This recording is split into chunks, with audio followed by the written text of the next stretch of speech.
All right, and welcome to the 13th grave. And I am Rex. And this is Spooks. And today we are going to be doing a very special What If episode. If Pokemon and the Avatar world collided, and more importantly, what if the benders from the Avatar world were Pokemon trainers, and which Pokemon would they have? Yes. We've talked about it for at least a week, I would say. Yeah. And we have a ton of Pokemon to get through. I actually did a tally or a count. We have Yeah. 11 Pokemon trainers, and they each have six Pokemon, and 11 times six is 66 Pokemon. Now, Nice. and also, today is April 13th, and we are the 13th grave, so we figured that this episode was more than appropriate given the timing. So,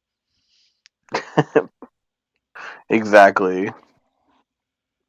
I and wonder we if we should just try to hit the 13th of every month or something. That would be awesome if we could. Yeah. If my schedule will allow it, yeah, we'll try to do that. Um, Right. but one thing too, do we have any news other than the one item for Juggalo news this week?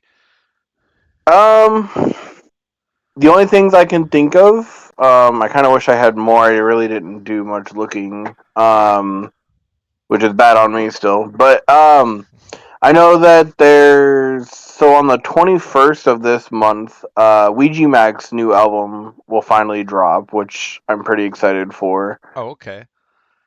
Um, there's the Ouija Mac tour still going on. Um, so if you're able to catch that, I would. And then I know that they also just announced there's a three-headed monster tour with Isham, Violent J, and Ouija Mac that's going to be coming.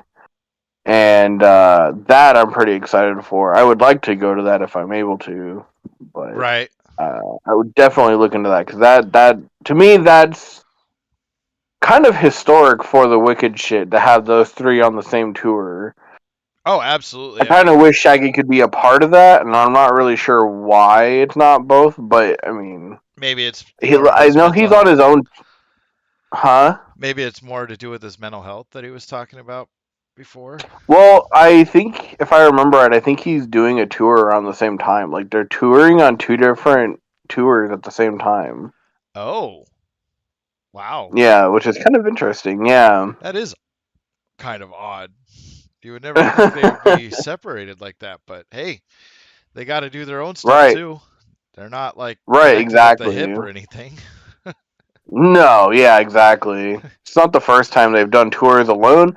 I just think it might maybe the first time that they've done separate tours at the same time, but I could be wrong on that. I don't really remember. Oh, okay. All right. Well, so before we get started, I'll roll our intro and then we will start breaking this stuff on down. And this is going to be a long one, so strap in and get ready for some fun.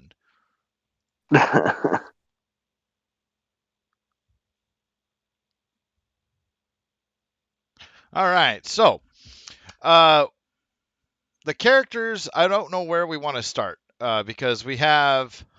Well, I'll just go through the list. We have Sokka, Toph, Katara, Aang, Zuko, Azula, Mai, Ty Lee, Iroh, and Suki. Oh, and Ozai, of course, the big bad himself, Ozai. Yeah. Can't really do an Avatar The Last Airbender trainer list without them. And by the way, this is not the only list that we plan on doing for this because there were so many characters that we wanted to get through. Uh, Yeah. the Swamp Benders, we wanted to do them. Uh, Jet and Jet his and his gang, gang. yeah, for sure. June, the bounty hunter. She Hmm. was definitely up there on our list of people we wanted to do. And then there's a ton more, I'm sure, that like side Oh characters, yeah. like the wrestlers, all the Boulder and Hippo and all of them. And then the guy that trained them at the Northern Water Tribe. Right, Master Paku, PM Yeah. Dow, uh, trying to think of those two guys that were chasing after Toph, the Sifu guy, Oh yeah, yeah, those guys. Long Chen. And also King Boomy Yeah, of and course. the Yeah, Earth King. yeah. King Boomy. Can't forget the OG Earthbender himself. Uh, Yeah. the White Lotus members in general. Um, Yeah, that would be cool. yeah. So there's a ton more that we're gonna squeeze out of this orange, but these are the 11 we went with today because these were the most prominent characters throughout the entire series, and not that any of those. Oh, and I can't forget the pirates. Anyway. Anyways. But yeah, no, these are the most prominent characters, the antagonist, protagonist, antagonist, whatever you want to say. These are the ones that drove the story throughout most of it. So definitely want to cover them for sure in the first episode. Yeah. But did we want to start off with the Water Tribe? Did we want to start off with the Earth Kingdom? There's not many Earth Kingdom, and in fact, I think there's only two. Well, I didn't know if we were wanting to do it by that or were we just gonna go by like the main cast and then go on to the others or Well, then I was saying, okay, well, we'll do by order of appearance then. How about that? okay, wouldn't that be Katara first? Katara and Sokka, yeah. Yeah, okay. All right, so I will pull up here the Water Tribe Palace. And unfortunately, I could not get a better image to resize because all of the stuff that was done for Avatar The Last Airbender was recorded in the old 4:3 ratio, which was old TVs, the ones with the big tubes in the back, if you're old enough to remember those. Um, back in 2005 is when the show came out. So, Right. uh, Gosh, I can't believe it's been that long. I know, but it still holds up so freaking well. You could rewatch it a million times and it's still Yeah, just as awesome. it I've really does. I think I've watched it maybe like 3 times through already, and I'm about to do it again just because I want to. So anyway, we'll start off with Sokka, because Katara's awesome. I'm not saying she's Do not. you maybe want to explain anything about the teams So, before we get started, or? so my idea here was to give a little lore on how if Pokemon were in replace all the spirits and creatures with Pokemon essentially, and then where you would find them in the Avatar world, like yeah, just what regions you would find certain Pokemon in. Like it was an actual trainer's journey. Now, Right. the uh the characters themselves will still be benders or non-benders in the Avatar world, but just Pokemon sprinkled in. So uh I shouldn't even say that because they would be just as much a part of the world. But Right. yeah. So like okay, so we'll just get started and we'll see how people feel about things. I was just gonna say, basically, in this world, the humans are also the Pokemon. Yes,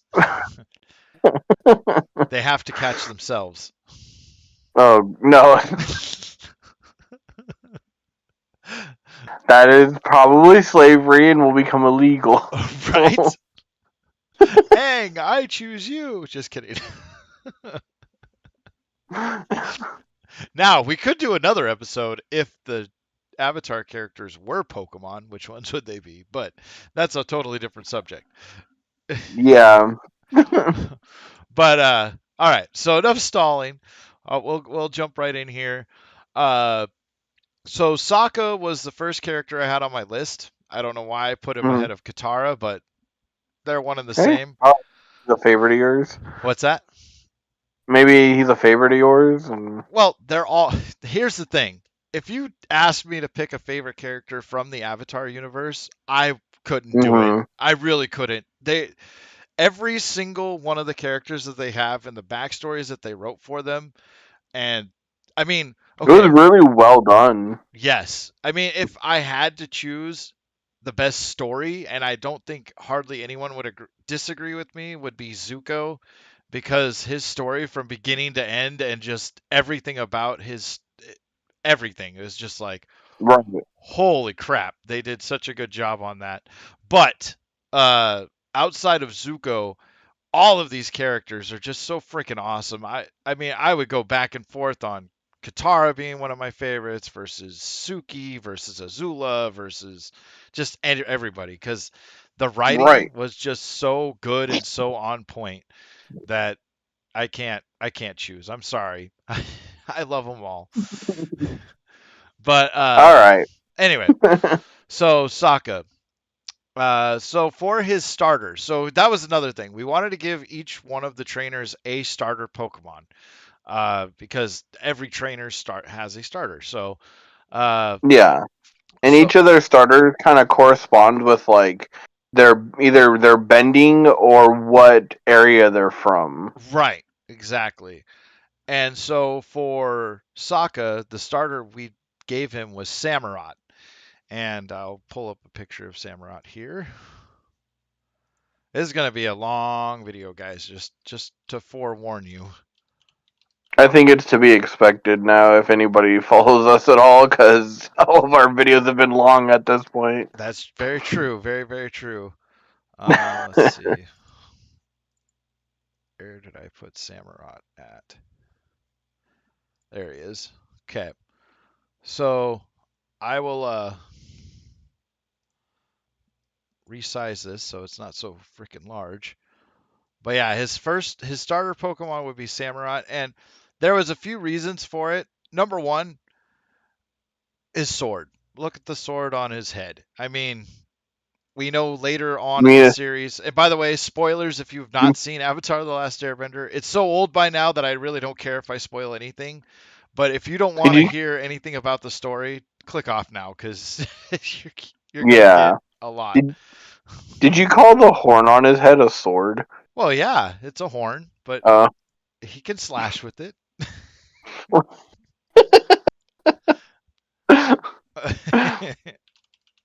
he does have swords though. He has two that are in his arms or something like that. Right. Well, and the other reason why is because of Oshawott. Because Oshawott is a very fun and energetic Pokemon, and I loved it from the anime, and it just fits Sokka's charismatic nature, in my opinion, very, very well. Yeah, I could see that. Yeah, and then it has that scallop that it uses, and along with like his boomerang, uh, is I was also thinking too, because some Oshawa and Samurott, the whole line is very warrior esque. It's like yes, because it's supposed to be like a samurai, but it's a warrior nonetheless. It's basically the only that I can think of, at least, really only real warrior water type that we have, if I'm not mistaken. yeah, no, you're not wrong. Uh, And him being the warrior that he is, I feel like it's only appropriate that he would have a sword wielding warrior starter to it, fit his. yeah, exactly. And so, uh, we just thought Samurott just fit Sokka to a T, and like, yeah, I think it matches 100%. Um, Now, for his next Pokemon, and if you shed a tear, it's understandable. I'm not upset about that at all. But we went with Oh, Marowak. For, I mean, number one, he lost his mom. the Uh, obvious reason. the obvious reason. But also, it learns Boomerang. Like, come on now. Yeah, it's a boomerang. It has a boomerang, basically. Yeah. And so part of me wanted to kind of give him a Alolan Marowak for the fire starter, but um, I think regular I don't feel Marowak like is he would have a fire, though. right, exactly. and I don't think any Water Tribe member really would, Well, aside from especially like from theirs because they had such a like yeah, strong feelings against them at that time and until the end when they start opening up to Zuko, they were so anti Fire Nation. yeah. Oh, and it seems that I have. I thought I had a picture of Marowak. What did I do with it?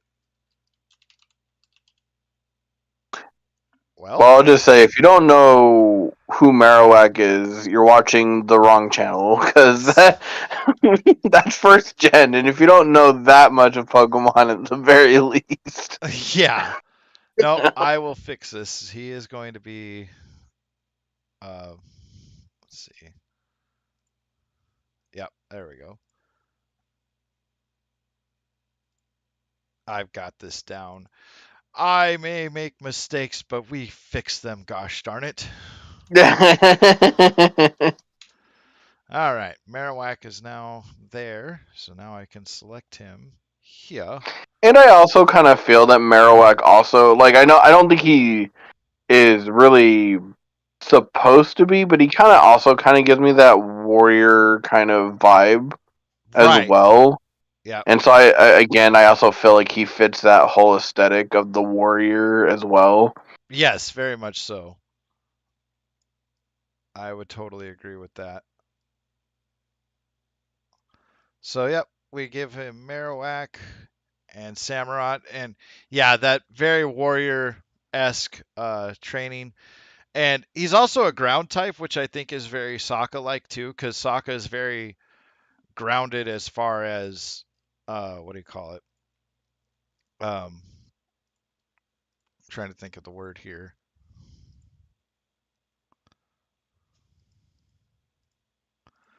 Um, okay. I Well, know for me, I feel like it kind of fits just because of the fact that he's not a bender, and I kind of feel like he would be one to kind of have a more of a variety team yes, very much so. versus more dominantly one typing. Right. I mean, I don't really know that I recall most of our. I think most of our teams are a little diverse, but I think some of them have a more prominent type than the others. Though. Right. And I'm not sure why, but my Discord just stopped streaming. But anyway, again, if it can go wrong, it will go wrong. Oh, are we not on live or? We're still live, but the window capture that we had, there we go. We are back. Oh, you fixed it. Yeah, on the fly, like usual. But anyway, uh, yeah. So with Marowak, yeah, it just the lonely Pokemon, the warrior type Pokemon, ground type. Just yeah, we could go on for days about Marowak here, but moving on to his next Pokemon. Uh, well, oh, and where would he have found this Marowak? I think he would have found it um, in the Earth Kingdom, honestly. Yeah, at least away from where they.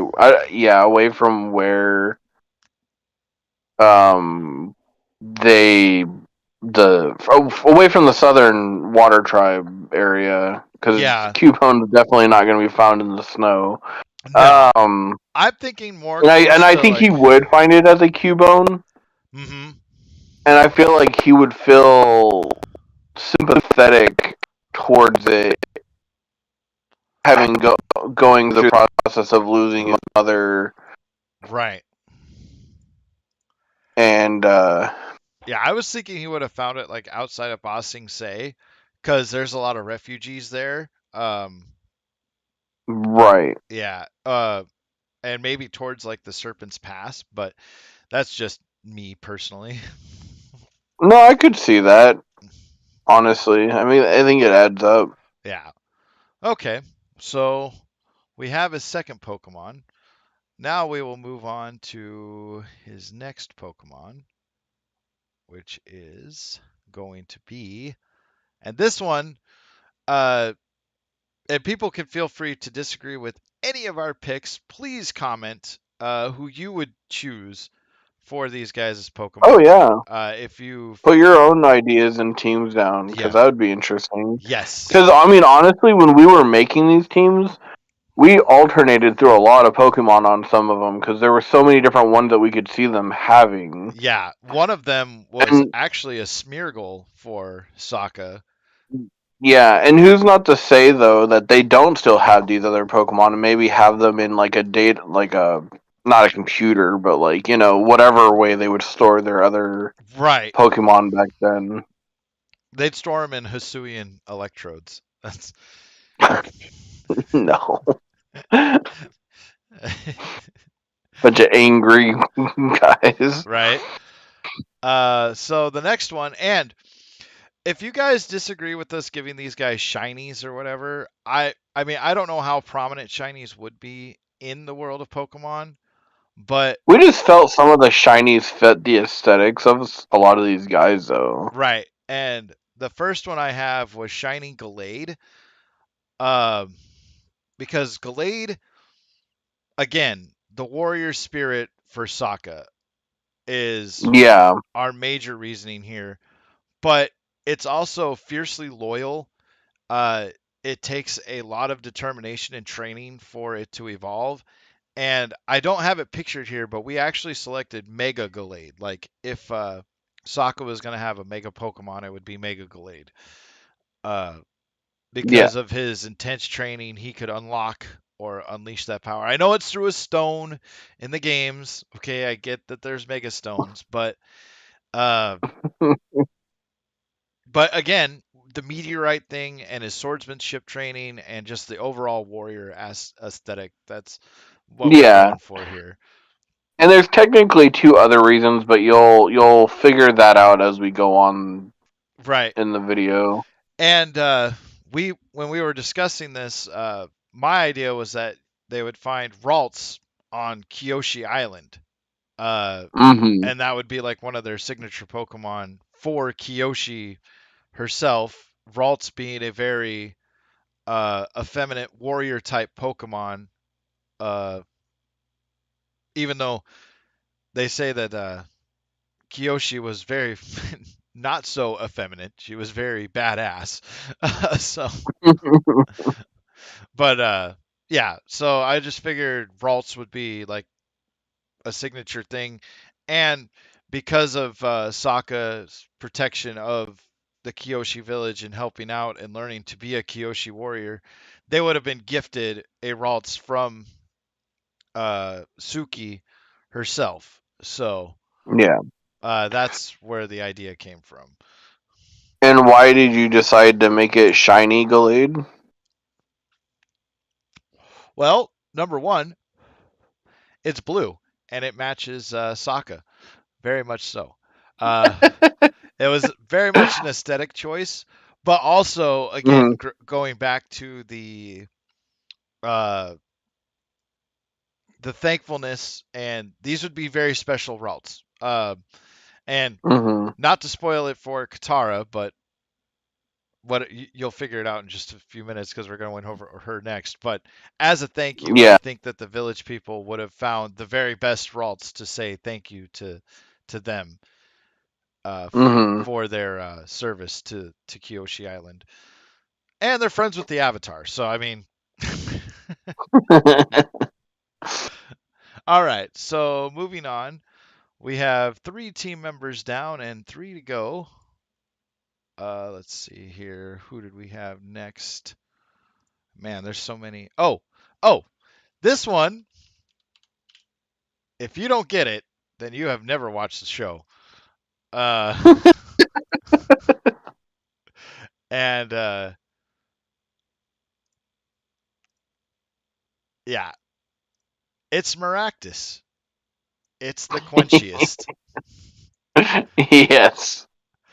We definitely had to give him a cactus. Yes. And like It's I like said, one of his most iconic episodes that everybody loves quoting and playing. yes.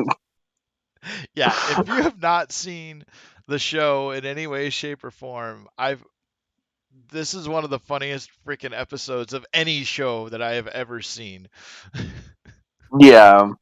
And I feel like just the way the vibe was of that episode and the way it was, I feel like Maractus was definitely the better cactus than using like Cacturn and Right. Cacnea. Yep. Just because it seems more like a carefree, happy, hippie like Yeah. vibe versus the other one that's supposed to be spooky and scary and Right.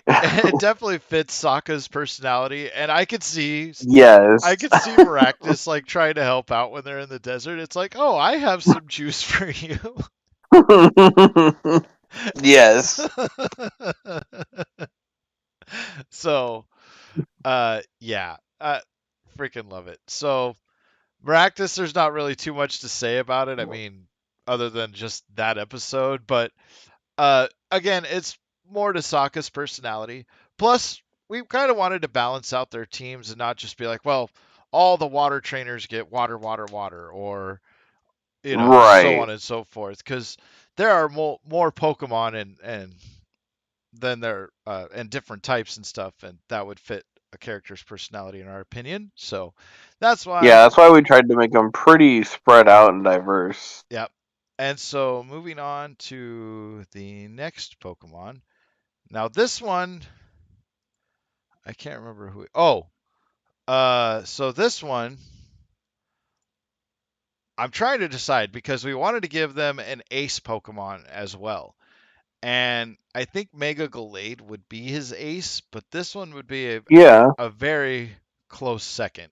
Um, Is it Lucario? yeah, and I think we were just thinking of giving him regular Lucario that I remember at least. right, it's just regular Lucario. He doesn't have a Mega. Right.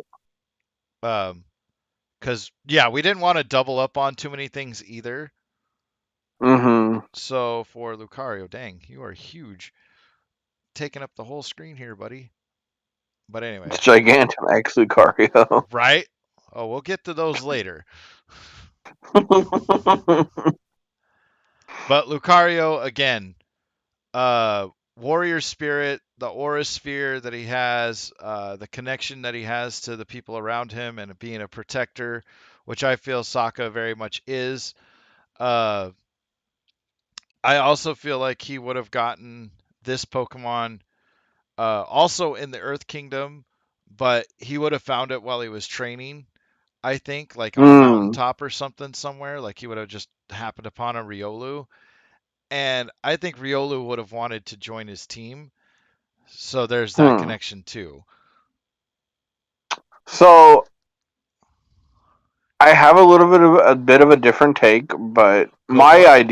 thought was he would find Riolu during his training out in the why he's still at the northern or southern water tribe, or maybe even the northern, Mm, because I feel like because that's like he was like the wolf warrior or whatever it was with the headdress. I feel right. like he would have a strong bond with Lucario, and I feel like it would be like an early on Pokemon that he would have. That's true. That's very, very true. I do like that. And you could find multiple reasons why maybe there's a Lucario out there. Maybe somebody abandoned it there. Maybe it got lost and he found it, and Right. you know, Mm-hmm. Okay. Yeah, I like I that. don't think he would just have Oshawott out there. I would imagine they would at least have one or two before they left. That's true. He could have met Riolu too. Like his father could have brought it back or something. Like when they met up with. Mm-hmm. Yeah, that that's also a very good point. I like it. I like it a lot. All right. So for his last Pokemon, and this one I'm trying to remember is I know what it is. yes. So if he had an ace, like a super ace Pokemon, this would be it. And this would be the final Pokemon that he adds to his team and completes his journey that he would finally face the Elite Four with, which At some point, I'm sure we'll have to come up with an Elite Four. Maybe it could be the White Lotus. Something, yeah. uh, It'll but be that guy. What was the name of that guy that's in the one village where he's like dressed up as different people and like Doc and Shoe, pretending to be? Yeah, he's the whole Elite Four. yeah. That's my brother Doc. He's crazy. I love that guy. But for his final Pokemon, we had to give him Aegislash.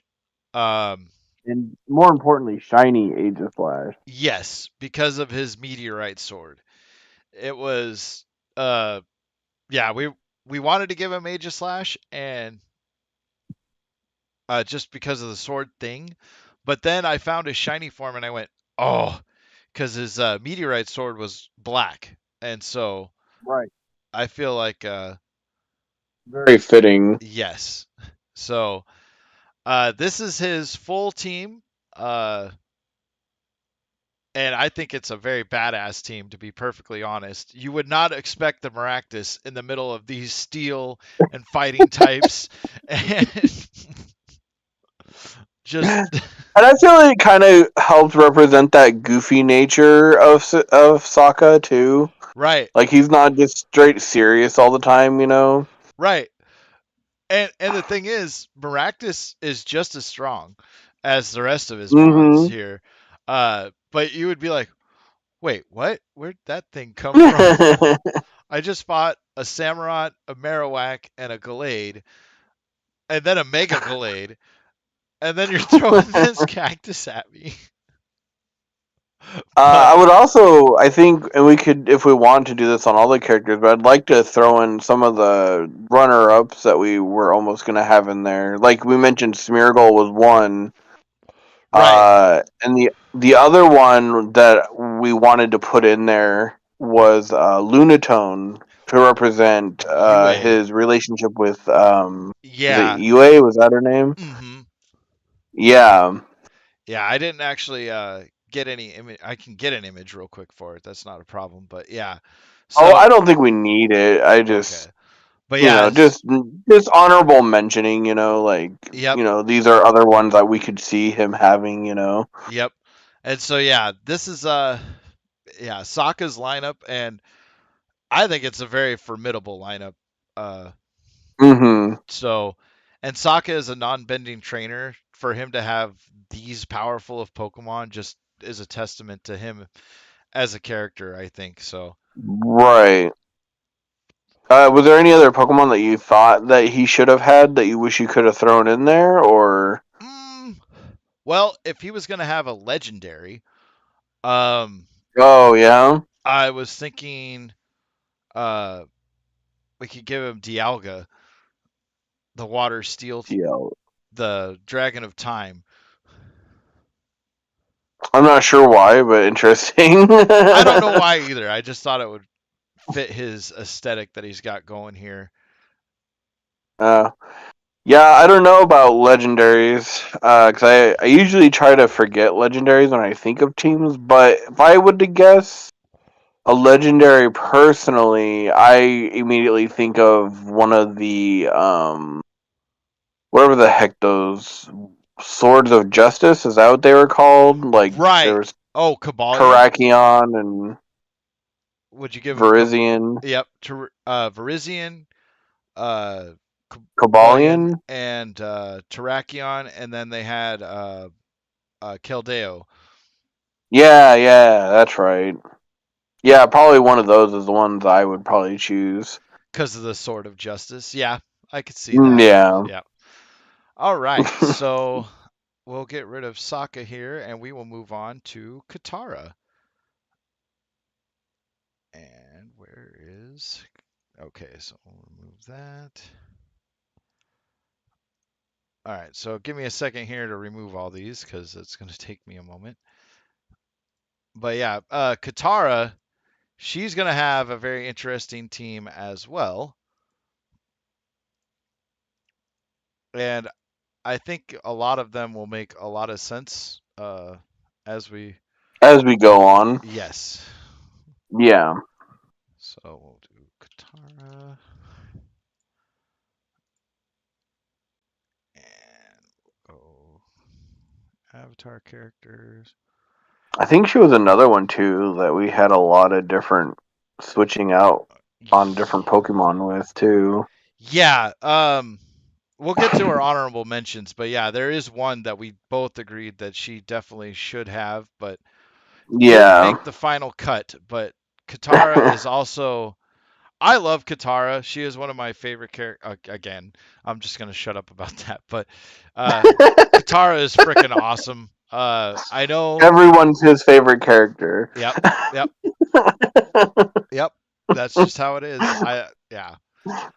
Yep. Uh, but Katara is one of my uh, one of well, a lot of people diss on Katara, called her a Mary Sue at some certain points and stuff like that, and I thought that was very unfair.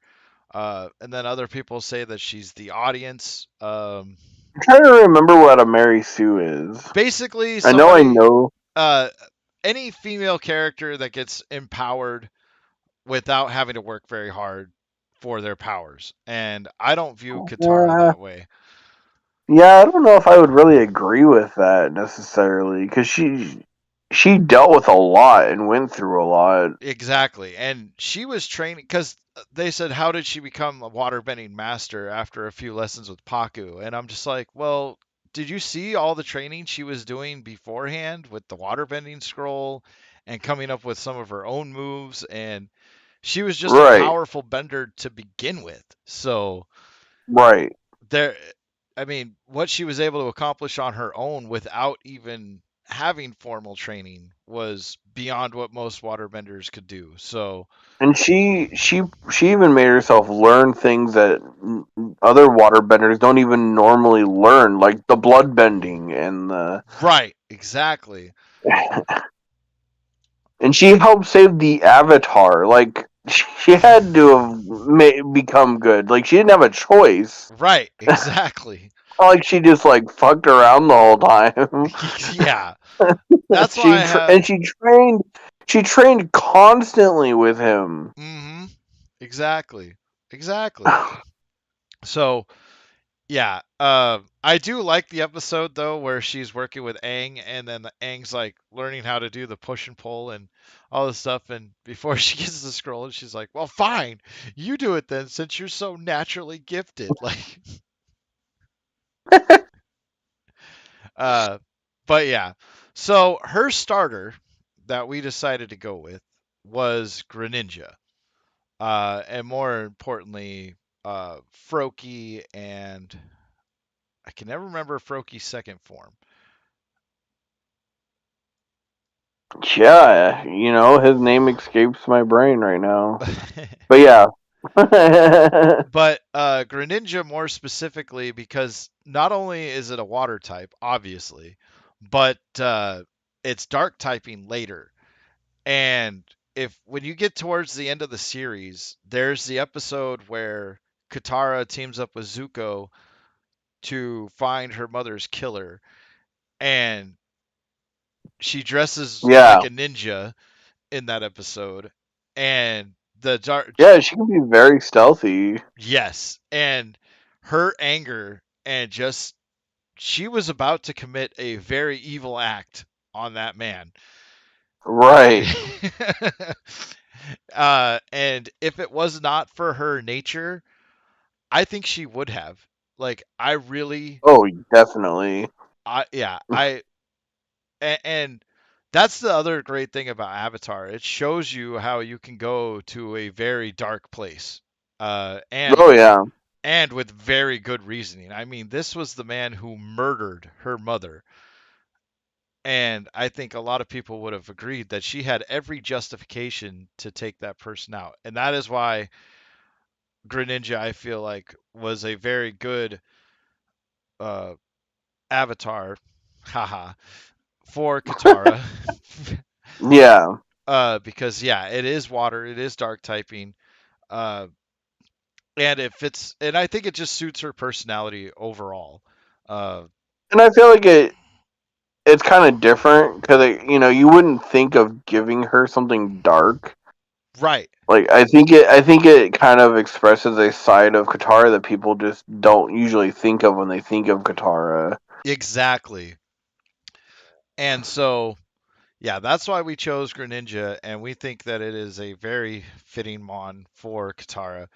And obviously, it's a starter, so she would have found Froakie. I mean, I don't know how she would have received him, but it's I would definitely. assume since it's like in a Pokemon universe, I would assume they probably have somebody that just presents them with their starters or something like. Yeah, that's true. That's true. And we can bend the rules too, because this is Yeah, obviously what if scenario. So it's and there's different right. regions. Obviously, you have the Earth Kingdom, the Water Tribes, the Air Nomads, and all that Yeah. good stuff. So, yeah. Anyway, so this was our selection for her starter. Now, moving on to another Mon that might actually surprise some people. Uh, let's see. It definitely was not one I was expecting us to select when we were talking about it, but it also made a ton of sense along the lines of Greninja, and that is Malamar. Yes. Uh, and Malamar, after watching that episode, made way more sense to me, and it is just a very strong Pokemon, and it also represents her ability to bloodbend Yes. because Malamar can psychically take you over and make you And do stuff. yeah, and he's powerful and generally not very nice. Like, Yeah, exactly. and if And you see Malamar in the anime, he's just evil. yep, Like, and only evil. yeah, and I think it's a good representation of her when she gets carried away with the bloodbending and her. Yeah, and Yeah, she's very remorseful when she has to use it, and she doesn't want right, to, but she will go to any lengths to protect those that she loves. Uh, right. and I think Malamar would be a great representation of that because, like, if you piss her off to that degree, that level, be expecting it. Because, yeah, we all have that point of no return. So, yeah. Yeah, So we figured Malamar fit the bill here. So next up we have. Oh, okay. This one I forgot what our reasoning was. So you'll probably have to remind me. But it is a Alolan Ninetales. I think the main thing we tried to, is it well for one it has that like feminine like Right. appearance, and then also the ice representation of her ice powers that she uses. Yes. Very okay. Yep. And then she's also part fairy, and I can't remember if there was a connection with the fairy typing, Well, but that's the main stuff I remember. I think on why we went with not Alolan Ninetales. right. And it's one that I could see her actually finding as well, or getting at the Northern Air Air Temple, Northern, Water Tribe. which, yeah, which we should probably go back. When do you think she would find the Malamar and get the Malamar? When she meets the witch and trains with her? I'm thinking, yeah, she would have met Malamar when she was training with Hama, Okay. and learning from her. And I'm just checking our stream to make sure everything's going good. Okay, it is. But yeah, she would have met Hama, uh, and on that island, I think Malamar would have Do you been think? But do you watching. think she would find it as an Inkay first, and then turned into Malamar when she met Ooh, her? that's a good question. That is a good question because I am honestly not sure. I would say that maybe because she meets her after the.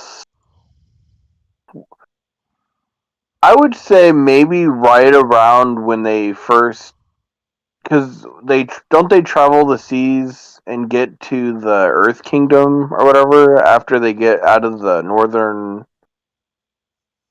Water Tribe, right? I think so. Because I'm trying to remember the events of everything. I would say maybe around that point she could probably find the Inkay in the seas, Mm-hmm. and then has it until she meets her later on, and then she helps her turn the bloodbend and turn it into Malamar, Oh, okay. if that makes sense. Right. Like you will never do this to me again. Yeah. But yeah, sorry. I just remember we didn't go over that. Right.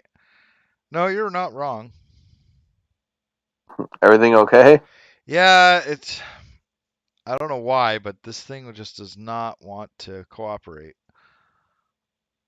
What is the stream messing up or? Uh yeah, it's the what do you call it?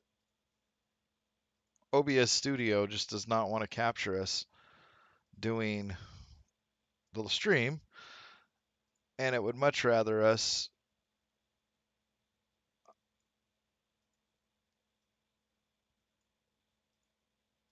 Okay, why can I not resize this? Thank you. All right, there we are. I think it's just because I'm overloading it with all these images. It's like, I don't know what you want me to do. But anyway. Yeah, and I think with this next one that we're going over, Ninetales, I think she would also find this at the probably at the northern Oh, yeah. up in the mountains or something because it's an ice. Right. That's true. Yeah. And she'd be gifted it by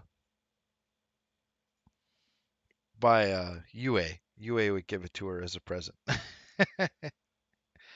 Oh, interesting. Okay. Hmm. It's just a thought, not necessarily anything. Yeah. So okay. So moving on to the next Pokemon. And Alolan Ninetales is just badass anyway. I love it. So hmm and now this next one is related to Sokka. Gee, I wonder what it is. Yeah, it's another Marowak. No, I'm kidding. But there is the idea, and I have no idea if it's. Stop doing that. Okay.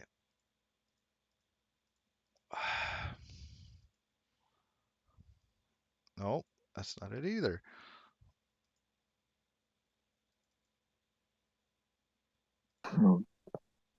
All right, there we go. Okay. But it is Kangaskhan, which, if you've been watching, you can tell because the image has been up there, but I haven't been able to resize it. But I was reading on a website called TV Tropes that uh, Katara becomes like a designated motherly figure in the series, Yeah, and she very much she kind of does. takes that motherly role. Yep. And but then you also have the connection with her losing her mother, uh, like Sokka, obviously, because her brother and sister. But hmm Kangaskhan, we felt very much represented that, and I can't remember. Oh no, we gave her somebody else. On the next Pokemon, I'll discuss that. I think we were also saying that she probably could get the Kangaskhan from her mother, kind of representing her having the necklace from her mother as a gift. Right. That's true. That is true. I forgot about that. Yes. And Kangaskhan is just again like look at her team so far. We have Greninja, we have Malamar, we have Alolan Ninetales, and we have Kangaskhan. Like, Yeah. you do not want to mess with Katara. I'm sorry, you just don't. And then she's a waterbending master on top of all of it. So good luck. You are going to have some issues if you decide to go up against Katara. Uh, Unless, of Yeah. course, your team is stronger, you have type advantage, but that's neither here nor there. Right. But as a trainer, yeah, throughout her journey, yeah, I think she would have gotten this from her mom. And again, her motherly instincts and everything for the show. And I think she would have been Mhm. bonded very much so with the Kangaskhan. So, Yeah. uh, and then the other thing too was we were gonna go with Audino as a healer, and I think Kangaskhan learned some healing moves like rest, doesn't it? I'm not sure on that, to be honest, but I was gonna say I would go over the other ones when we go because there's a couple different honorable mentions for her that Oh, that's true. we That's definitely. that's true. Now, her next Pokemon, because Kangaskhan was the connection to her brother and her mom. This one Yeah. is the connection to Aang, which we find out later is going to be her husband. So, it'll make sense when we get to Aang because he is up next. But Yeah. I also think this next one fits her aesthetically, though, too. yeah, definitely. And we decided to give her a Milotic, which obviously is a Water very type. water type. It's also beautiful. That's its whole thing. Uh, Hmm. and of course, Aang finds Katara extremely attractive from episode one. Right. So we felt like it was a very fitting Mon to fit on her team. Hmm. And I'm going to have to move her up here because her water whip is getting in the way of the Pokemon that we're trying to put on the screen here. Not that the I water feel whip is like a bad she. thing.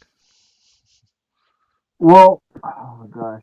I guess you did say that maybe she would get the nine tails or the multi I can't. UA. I would maybe any Pokemon and hers they could get from UA, but Uh, I don't know if your microphone's covered up or something, but I can barely hear you.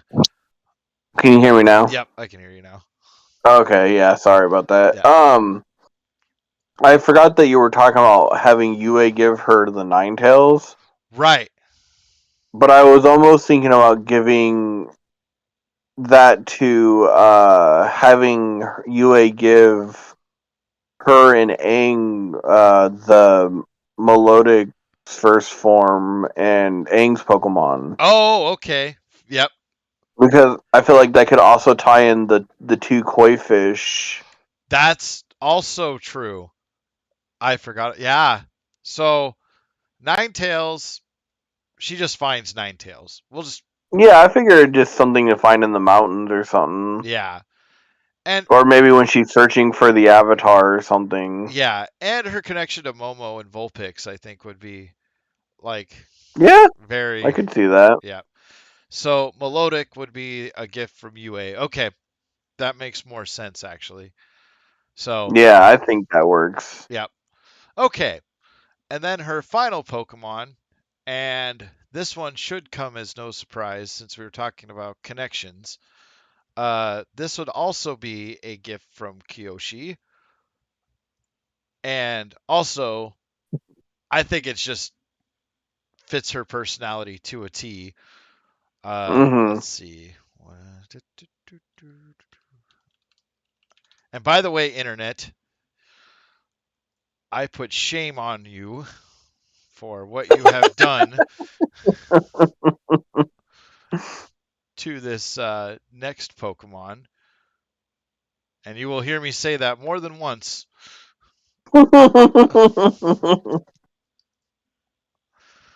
But especially with this Mon, is Gardevoir. Again, a gift from, Shiny, right? yep, Shiny Gardevoir, to not only connect with Sokka, but Gardevoir is fiercely protective of its trainer. It can create black holes if you don't know about the lore behind that. Um, and it can just straight up crush you with its psychic power. And Yeah, and I feel like that also can tie into the bloodbending thing too. Honestly, yeah, exactly. like And so I feel like Gardevoir was a very fitting pick, especially yeah, and since your like brother had Gallade. yeah, and I don't remember if you just said this or not, but the feminine imagery too, Right. Yep. I Exactly. feel plays along with her. And Yes. hers is Mega Gardevoir, right? Yep. Hers is Mega Gardevoir. I did not Right. get the Mega forms because there were not very good images of them. But You should have asked me. I would have helped you. I know where to find it. yeah, I should have just gone to Pokemon.com to get all these images. That's what I should have done. But I just decided to Or Google search and then find whatever was or Bulbapedia, that too. Some of these I think are ripped directly from Bulbapedia, actually. maybe. I But don't know. I can't see any of them, so right. Oh yeah, that's right. You don't have your laptop. Um, yeah. but here is Katara's fully fleshed out team, and Yes. it is stacked. This is a very stacked team. Um, you would easily be able to run over the Elite Four, I think, with this team. You have Greninja, a water dark type. You have Malamar, which is just a straight up dark type. Oh no, he's dark and Psychic, psychic. Yeah. is, I think. Let me look. Yeah. I know he's not water, even though he looks like he would be. Right, and he I fight him believe in the he's water. yeah. All Well, right, the first form I believe is psychic and water. I think is what oh, it that's is. right. Inkay is, yeah. Yeah, this thing is dark and psychic. So you have two dark types. Then you have Ninetales, Alolan Ninetales, which I'm trying to remember. I think it's Ice and Fairy. It's ice and fairy. Yeah. So, uh, which again, uh, the Alolan Ninetales being Ice and Fairy fits the femininity, but also being fairy typing matches her like jovial, happy type nature and Mm, taking on the darkness type thing. And she actually has two fairy types now that I think about it, and two dark types. it's true. Um, then you have Kangaskhan, who's just a straight up normal type, but yeah. don't get it twisted, because freaking Kangaskhan will stomp you out if given the opportunity, Yeah. or made to, I should say. But Kangaskhan we thought was very fitting for her motherly nature. Now, I did mention, well, we'll keep going. Then you have Melodic, which is Melodic just water type? I believe it's only a water type. Yeah. Okay.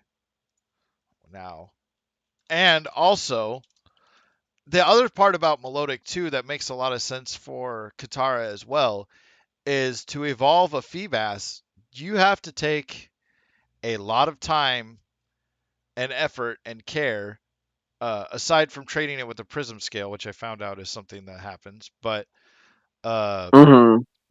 before that, you had to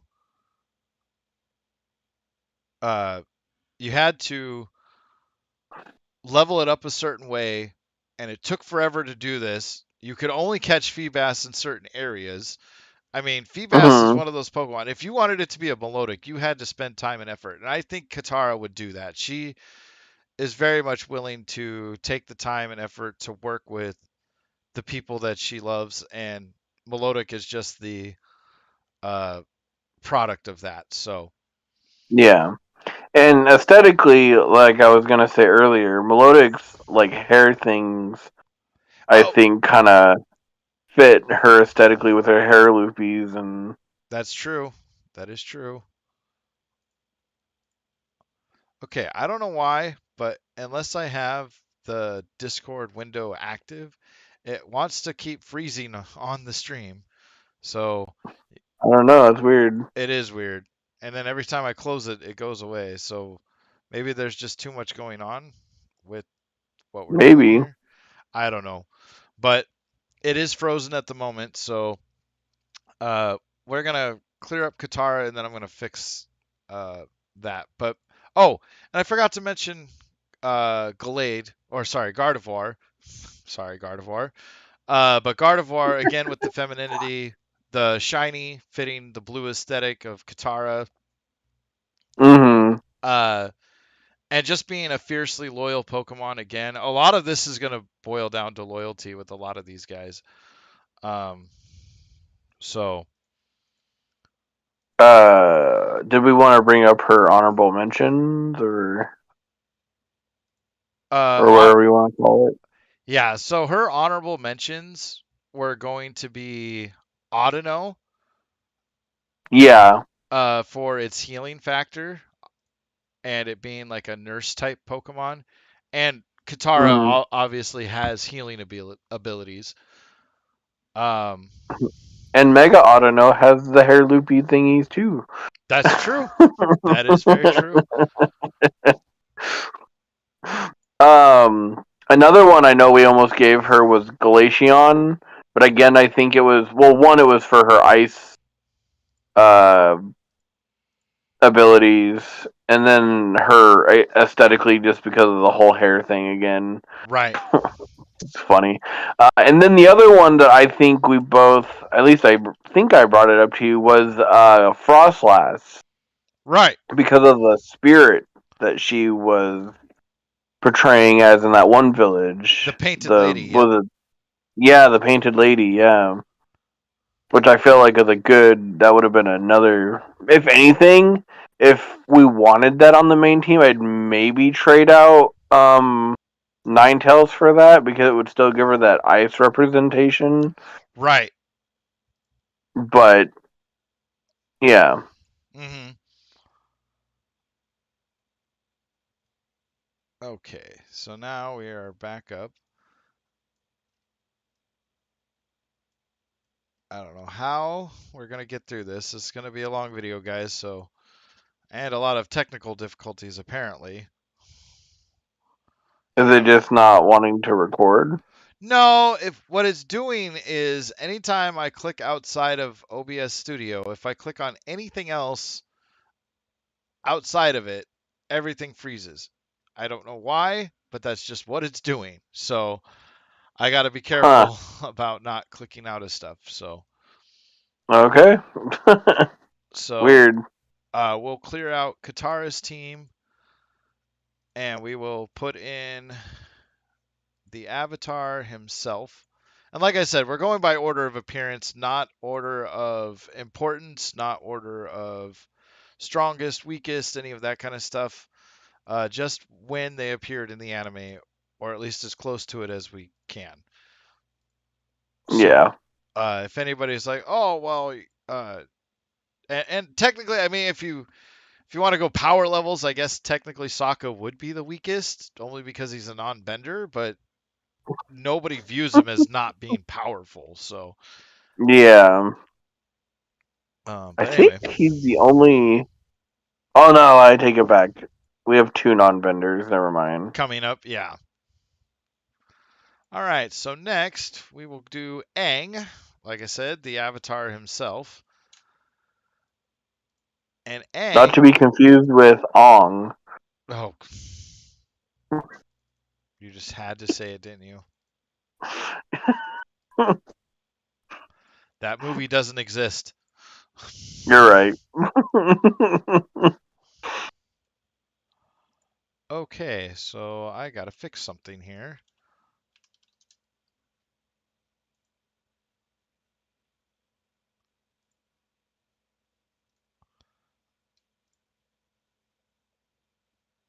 Okay, let's see. apparently the image that I had for Aang Thing. is not going to work. So we'll have to use a different one. Oh.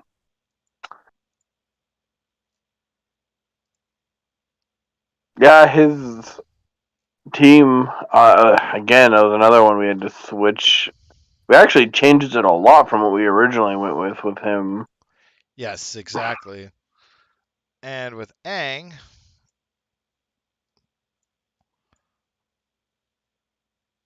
that was And we made an except, which you'll figure it out here pretty soon once we get to talk about him. But we made a exception to the rule for on something with both him and the Fire Lord, which you'll figure out way later. But yeah, and we'll do those ones last, so um,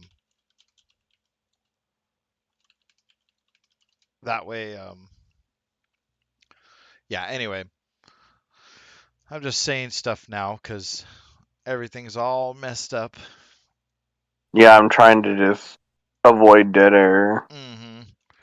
But for Aang, there's gonna be a couple of Pokemon that are just gonna be perfect because there's no other Pokemon that it could be.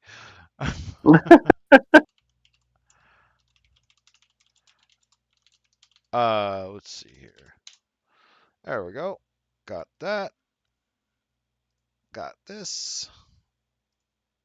Let's see. So, and by the way, I also tried to get different backgrounds for each of the characters. So that way it matches what we got going on. So here's go.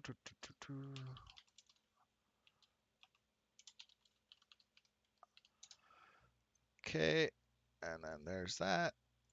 Open. Okay. Move here. And I had these all set up beforehand, but then things break, as they usually do, on the 13th grave. Exactly. And if they don't break, then it's not a 13th grave episode, which we discussed last time. Yep. There's always got to be something. Yep. So for Aang, his first Pokemon, his starter type. Now, again, this is where we say you guys can disagree with us. But for his starter, we went with Sylveon because it would have evolved from Eevee. Yeah, and And really Eevee, I think, was the main thought behind it right. because, well, you can explain, but Yeah, so Eevee, obviously, he's the avatar master of all the elements. Eevee is one of the few Pokemon that can evolve into different types uh, based and on Eevee being a stones, starter. and it also being a starter, yes. And we couldn't think of any of the fire, water, or grass starters that would have fit him right off the bat, just because it's just like, which one would you give him? Yeah, And if you and guys it, have an idea for that, definitely comment.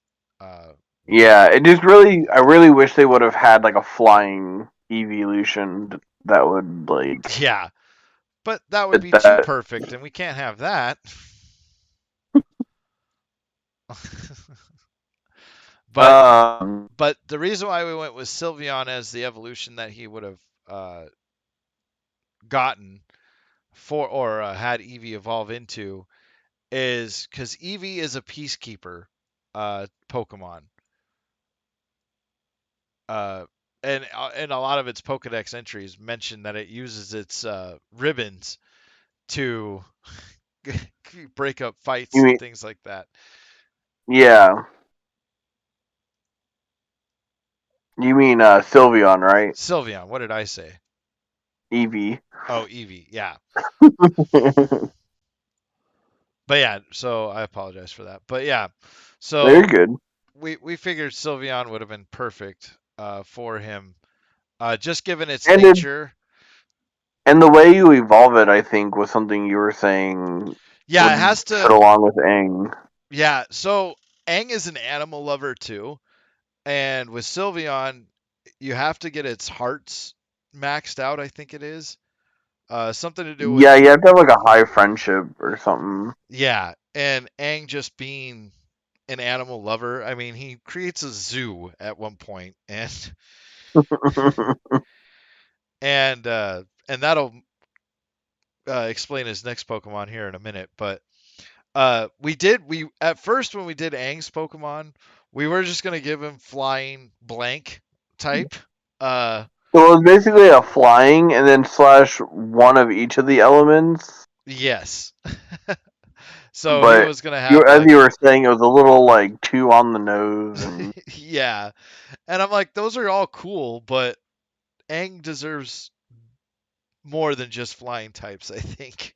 Even though they would have all yeah, made sense. But but yeah, so Sylveon, him being an animal lover, and then Sylveon's nature and everything like that, I think it made the most sense. And even though it's kind of a derogatory nickname, but Toph calls him Twinkle Toes, and I thought that was kind of funny. I see what you did there. And Sylveon definitely sparkles. So, not that that's a bad Um, thing. Somebody's a little light on his feet. Anyway,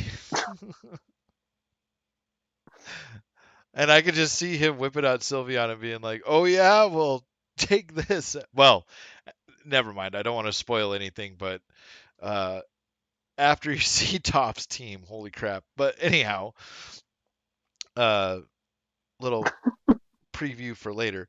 But so moving on, because I don't know what else to say about Sylveon other than Eevee's a starter and I think yeah, Sylveon's a it good was pick. just I think the best we could go with, and I think it does make sense, as you were saying, with the friendship. Yep. And then we have the next Pokemon, which I hope everybody gets. And if you don't, again, you need to watch the show because it is so freaking good. Uh, but I went with, or we went with, sorry, we went with Emolga. yes, And more importantly, its shiny form because again, it matches Aang's aesthetics, I think. yeah, as colors. Yeah. Uh, and I think the main reason I was thinking Emolga at least was because it's the closest thing I think to really fit like a the flying lemur thing because they didn't really have Right. the only lemur that I can think of that we have right now is Grafii, and I just don't feel like Grafii is really Mm, a good Momo pick. Like it right. just I don't know. Emolga just seemed to I think fit better Yeah. for that role. And two Mons in a row for Aang, the Avatar, and people would call them cute Mons or whatever. right. But his next Mon will not be so cute. But anyway, uh, but these two are both powerhouses. Um, I think they've both gone to I, di- professional tournaments and I either didn't know won. that about Emolga. Yeah, Imoga is very very fast. Very obviously, it's a flying squirrel slash lemur thing. Uh Oh, okay. Yeah. Well, it's not a lemur; it's just a flying squirrel. oh, it is okay, but um oh crap, I did it again. Sorry guys. Okay, no, we're back. We're back. Anyhow, but Emolga, yeah, is a very good mon, and it may not be the That's strongest cool. thing out there, but it is very good. Okay. So cute but powerful, much like Aang in many ways, I think.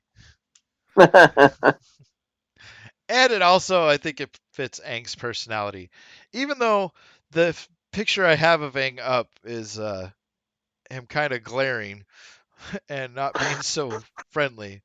But if you've seen the show, you'll get it. So it's next, not. oh, go ahead. Sorry. Oh, what were I you was saying? gonna say it's not Ong, is it? Is it what? Oh, not a picture of Ong, is it? I should have done that just to troll people, but then we would have lost whatever subscribers we had. So,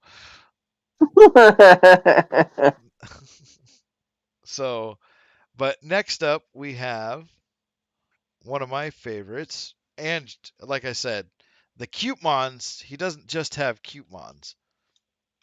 This one is going to be a very Jigglypuff.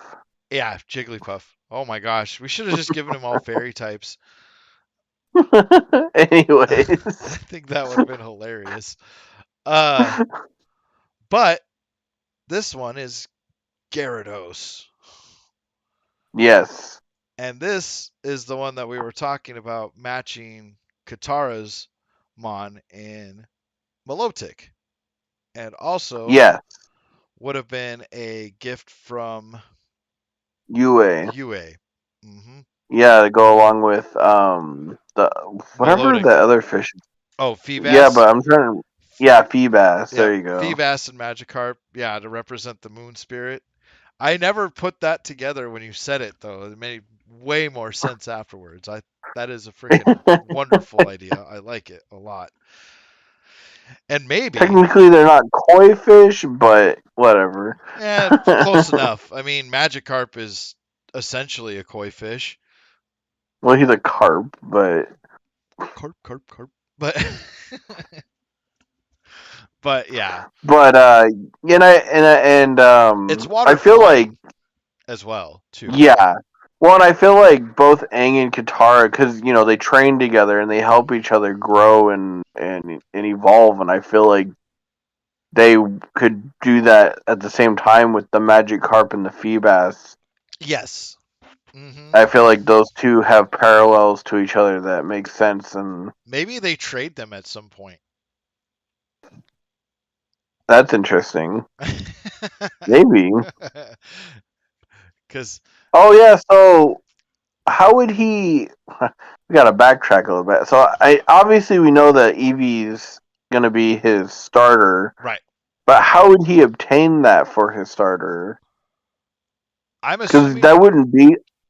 I don't they because get them from a professor like in Pokemon Go? sure. I just feel like it would be a little bit different because he's an avatar. And see, part of the thing was like, oh, you said like in Go. Yeah, or not Go, but Let's Go. Let's Go. You mean like in Red and Blue? I don't remember how Let's Go. Oh, because I thought you got Pikachu and Eevee in Let's Go. Oh yeah, that's true. Um, I'm trying to remember how they did that.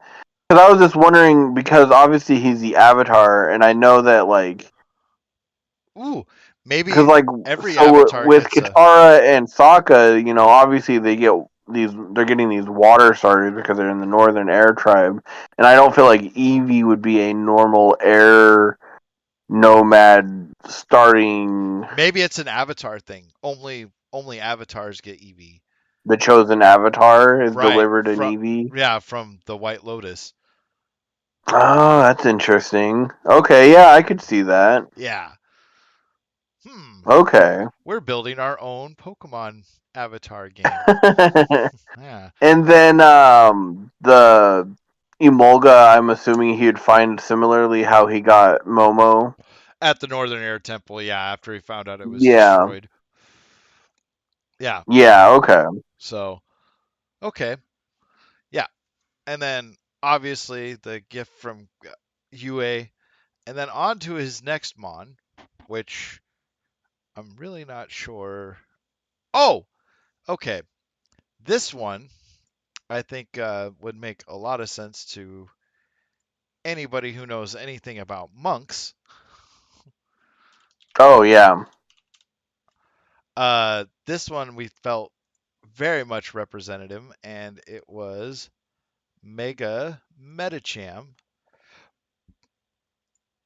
Yes. And obviously, this one kind of would represent, I think, Monk Gyatso, and Yeah. just the fact that he is a monk in general, and Mega Metacham more specifically because of the opening of his third eye and detaching himself and becoming more And powerful. unlocking his true potential through his meditation and Yes. And yeah. uh, Guru Patik, I forgot about him, the one that taught him how to unlock Oh, all of his chakras. I don't mean to jump back, but another thing with Gyarados, I feel like with another connection too that we I think didn't mention is the I can't think of what it's called, but that water serpent thing that Oh, Aang. Unagi, that's right. Yeah, He did finally learn how to ride the Unagi, even though it scared the yeah. crap out of him. And let's just say if you're riding a Gyarados and it's not your friend, that's going to be a very terrifying experience. Right. Yeah. I forgot about that. So, yeah. So, but then yeah, with Mega Medicham, the unlocking of your full potential, that whole connection and Now, would he get that from the monk, or would he gain that from the temple as a meditite, or like? I think he would have met it in the temple as a Metatite, like when he was still a young Earthbender or Airbender. Yeah, Airbender. Why did I thought I was going to I said Earth for some reason, but anyway. No, you're right.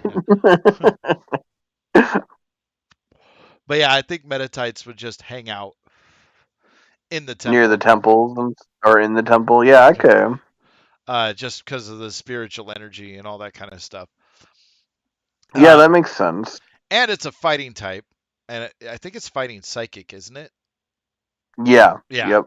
So there's that connection as well.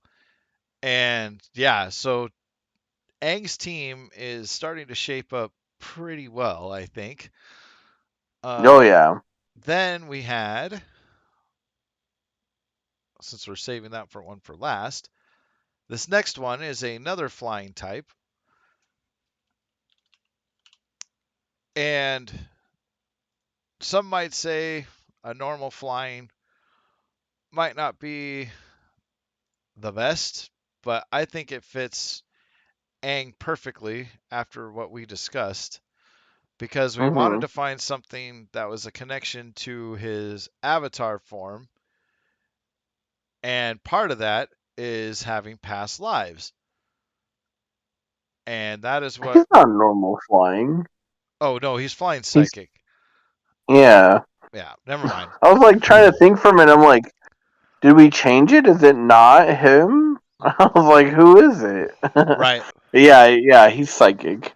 And I think he would have found Zatu in the swamp. Oh, really? Yeah, with the giant Oh, tree. okay. That's interesting. I didn't even think of that. Yeah.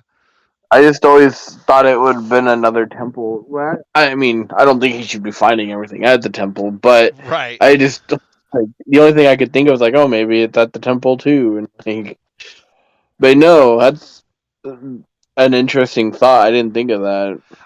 And the reason why we pick Zatu is because he can see into the past and the future at the same time. Right. And again, the connection to the past lives and it being a flying type, obviously, he's going to have more flying types, I think, than any other type, because he's an Mm-hmm. airbender. But him having two psychics, I think, is really fitting. A fairy type, Yeah. and I think Amolga's lightning and flying. So yeah, or Electric electric. flying. Yeah, Yeah. I've played too much of the trading card game. They call electric type lightning type in the trading card game, which is stupid, but whatever. We all know it's electric, but anyhow. Um, but yeah, we figured Zatu was a very good pick for Aang. Uh, Yeah. and especially to go along with the meditation. I mean, he's always looking to the past to fix issues in the future. So, uh, Right. then his last Pokemon, and I know everybody's probably wondering, well, what's going to represent Appa? How do you represent Appa? Well, that'll go in the honorable mentions category because we did have a few ideas for that. Yeah. It just and unfortunately the Appa pick. It just I don't want it. I just don't like it on his main team. It just didn't feel like it fit. And it just really didn't seem to have a good Pokemon I feel really to represent Appa. There's very limited options in my opinion for that. But who needs Appa or an Appa stand-in when you have Lugia? Right. Yeah, everybody they're all riding on Lugia in this world. Like Lugia is the ride. Yes. And I wish I could select it so I could resize it. Nope. And the big thing of why, so, and that's the thing, and you'll find out too with Ozai is we only made an exception for the Avatar and the main villain, Big Baddie, to have a legendary. We didn't want to give every character a legendary because I feel like that's just OP, and I hate giving everybody a legendary. Right. Uh, I think your but I microphone's feel covered like, again. huh? Oh, sorry. Um, but yeah, but I feel like with um why obviously why Lugia is so fitting is Aang's supposed to bring balance to the world and uh save the world, and that's basically what Lugia was meant to do, was to find the chosen one and bring balance to the Pokemon world and Yes. the three elemental legendary birds. Right. And yeah, And the fact that Aang is technically legendary himself, it just made sense. right. And he's technically the chosen one. Yes. Fulfill your destiny. But I don't wanna. I know that yeah, there's at least I would say a couple different honorable mentions for Aang too. Yeah, and so for the Appa stand-in, one of the ones we thought of was Buffalant, because he's a Yeah, bison. and I Uh, feel like honestly, if anything, Buffon's probably the most fitting out of the options for that. right. But there wasn't a manatee, and we also thought about Mantike. Not as Yeah, not as really a replacement, but another flying type that could fit on his yeah. team. Another honorable mention though is Farfetch'd. Right. Farfetch'd I think was a good idea because my one of my friends had actually pointed this out and where I got the idea, and I feel like yeah. So basically, like Aang, because the Aang he was the last air nomad, so they were basically near extinction. Mm-hmm. And Farfetch'd are near extinction due to them being, food, and everybody wants to eat them, and then Right. obviously him being a flying type, and then also carrying the stick, kind of representing the glider Right. that Aang carries around. Mm-hmm. Yeah. So those were our picks for Aang. So here's his fully fleshed out team. We have Sylveon, Emolga, Gyarados, Medicham, Zatu, and Lugia. And Lugia is basically his trump card for everything because Appa could take down everybody. Um, Yeah, uh, but this is a very formidable team, and I almost want to say that he wouldn't be just a regular trainer; he'd probably be a champion. Like this is the final battle of the yeah, game. I could see that. Yeah. So, but the champions got to start somewhere too. So, Yeah, so that's Aang's team. that means Team Avatar would be the Elite Four. Yes. Oh, that's true. I didn't even think about that, but that is very true. Um, so I'm going to take a quick break because we are now an hour and a half in, and I got to use the bathroom, and I need to get something to drink. Are we So taking a quick intermission? we are going to take a quick intermission. I'm going to leave Aang's team up, but I'm going to pause the stream. But we'll be back in like 5 minutes tops. So, uh, Okay. yeah. Normally this doesn't happen. Usually, I Yeah, this is, but this one is going to be way longer. And we're only on number three and we're only an hour and a half in. So, like I said, strap in because this is going to be a long one. All right. All right, I'll be right back. Did you pause it?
All right, and we are back. At least I am. I will send a quick message out.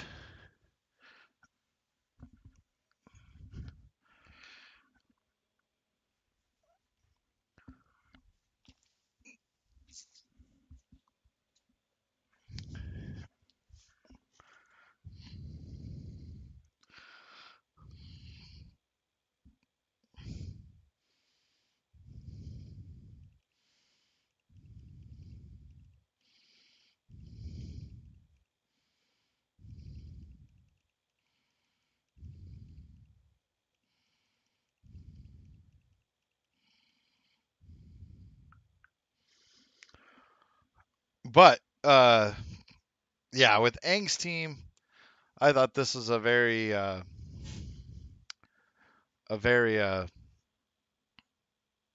formidable team. And when Spooks and I discussed all these guys, yeah, we didn't really know exact. I mean, he could have had a million Pokemon. I mean, he's the Avatar for crying out loud. So anyway, uh, waiting for Spooks to get back here.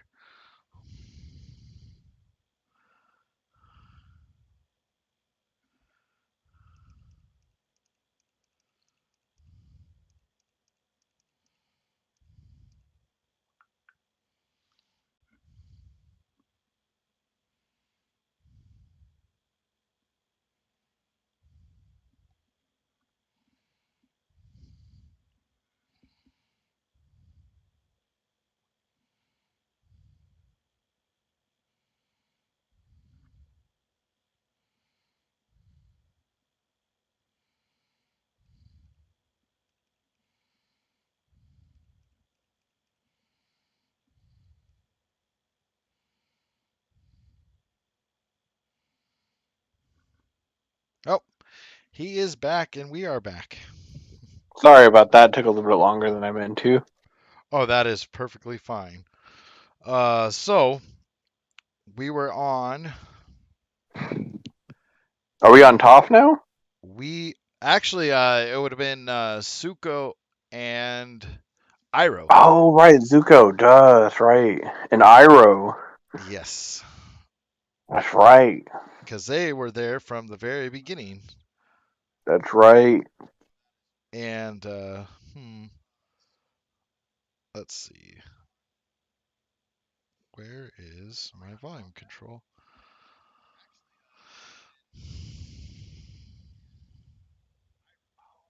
Now, which one technically showed up first? Was it Iroh or Zuko? I want to say it was Zuko. Okay. Let's see here.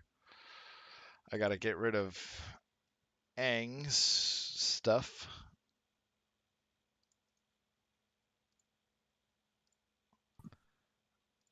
And we may end up having to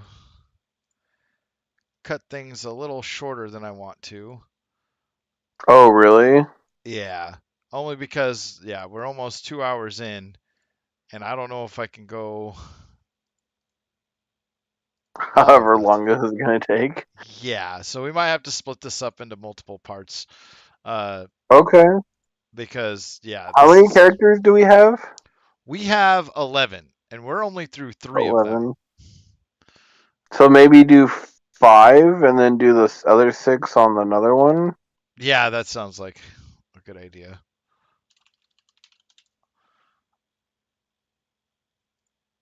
Okay, so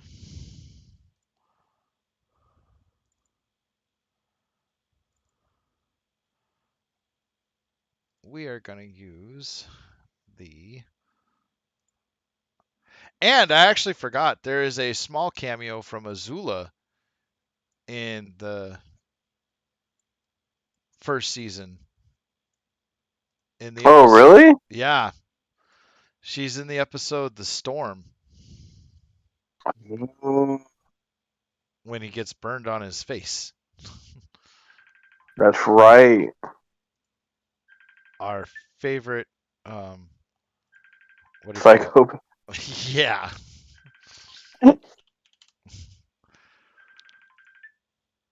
All right, so Zuko, where are you?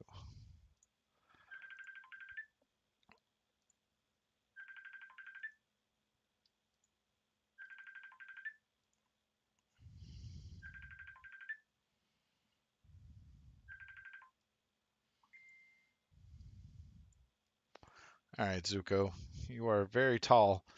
At least this image of you is. He's still not as tall as the Executor.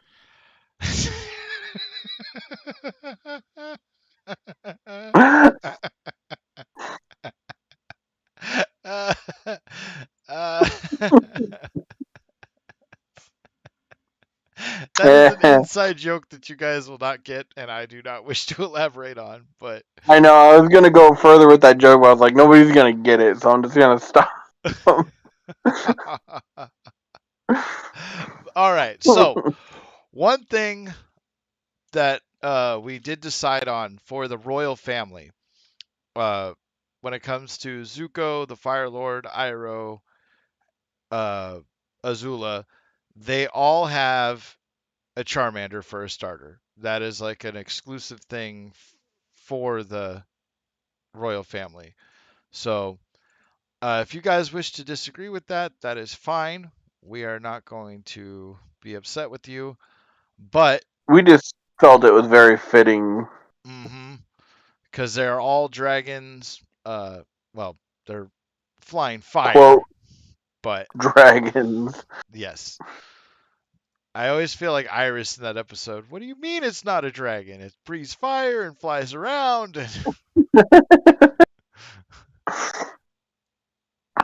And it just feels like a very like something that I feel like his family would have. Right. Okay, there we go. So he is going to get Mega Charizard Y, which is still a Yes. flying fire type, but if he's going to have a Charizard, uh, which I feel would be very plentiful in the Fire Nation, uh, and he's going to have a Mega form, we'll give him Mega Charizard Y, because it is ups its, I think, special attack and regular attack, if I'm remembering correctly. Right. Yeah, which And Zuko very much and it's, does yeah, throughout I was gonna the. say, and it's there to make you ask why. It, Sorry. that okay, okay.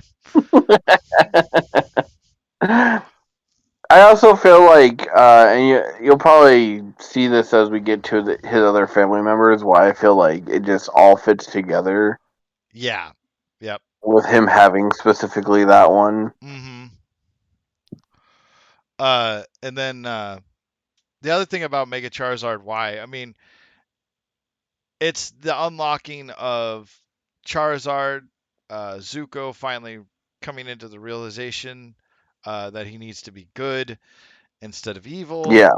And if you watch the season finale, I think that is one of the greatest fight scenes I've ever seen animated with him Oh yeah. and his giant red fire.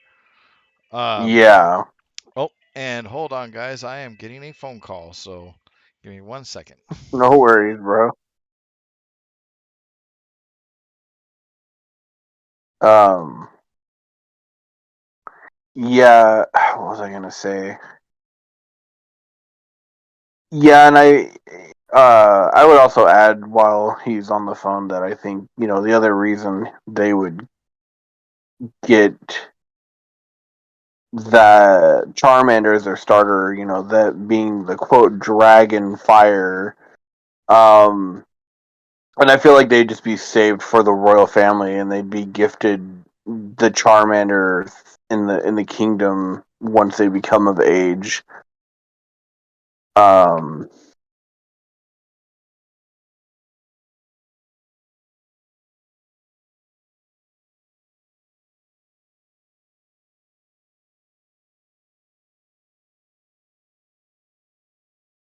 Okay, so another interruption. I gotta go for like 5 more minutes, and not even that. I just gotta go grab some stuff, and then I'll be right back. But okay. we'll Um, we will start all this, but after this we can go the rest of the night. I don't have anything else to do. So okay. yeah. All right, I'll be right back. Are we just gonna take an intermission? Yeah. Intermission All right. dose. Yeah, because I don't know what else to say right now. I ain't gonna be able to keep it up. Yeah, so I'm gonna mute myself on here and, well, not disconnect, but turn off my camera. All right, be right back. All right.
All right, intermission over. Uh, that was tried to make that as fast as I possibly could because I did not want to intermission the whole time.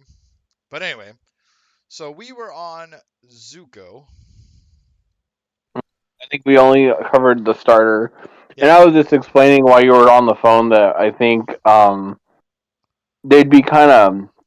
I think that the Charmanders would be saved for the royal families and be gifted to them as they become of age. Right. Yep. Yep.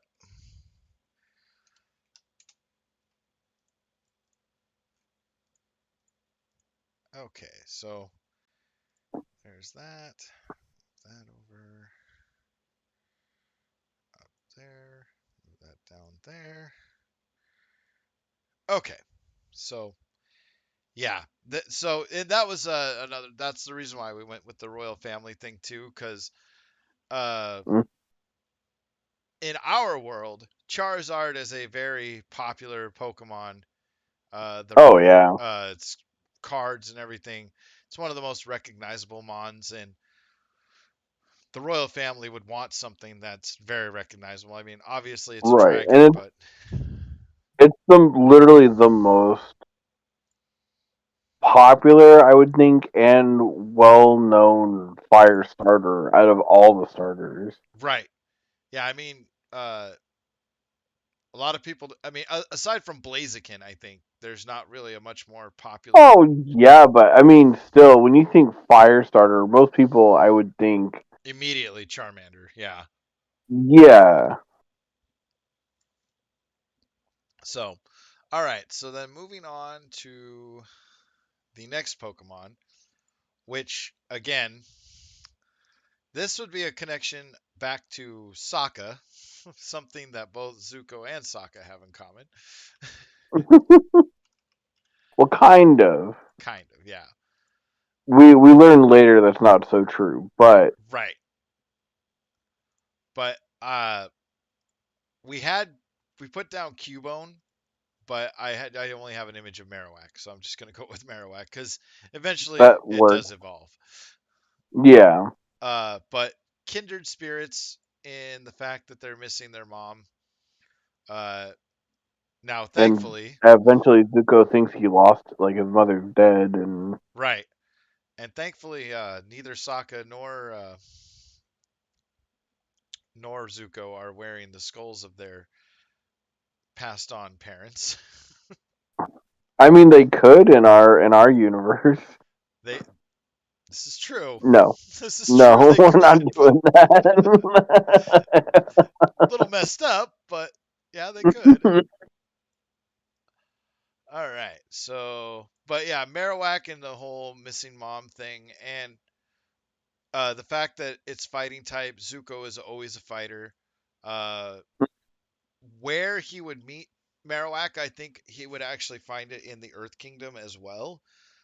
Throughout his journeys, when he's away from the Yeah, Fire Nation, and he would come yeah. I think across it was. a Cubone and wonder why it's crying.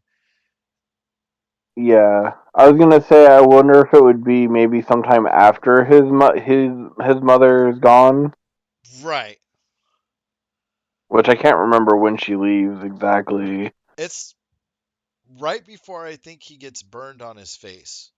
Uh, Oh, is it? because if I remember correctly, because in one of the episodes, when they're still kids, Azula is like, "Dad's gonna kill you," and Right. the whole reason why was Ozai wanted to take Iroh's place as the Fire Lord, and Mm. Azulon basically said, "Well, fine. Uh, if you want to do that, then you have to kill your own son because Iroh lost his son." Oh, right.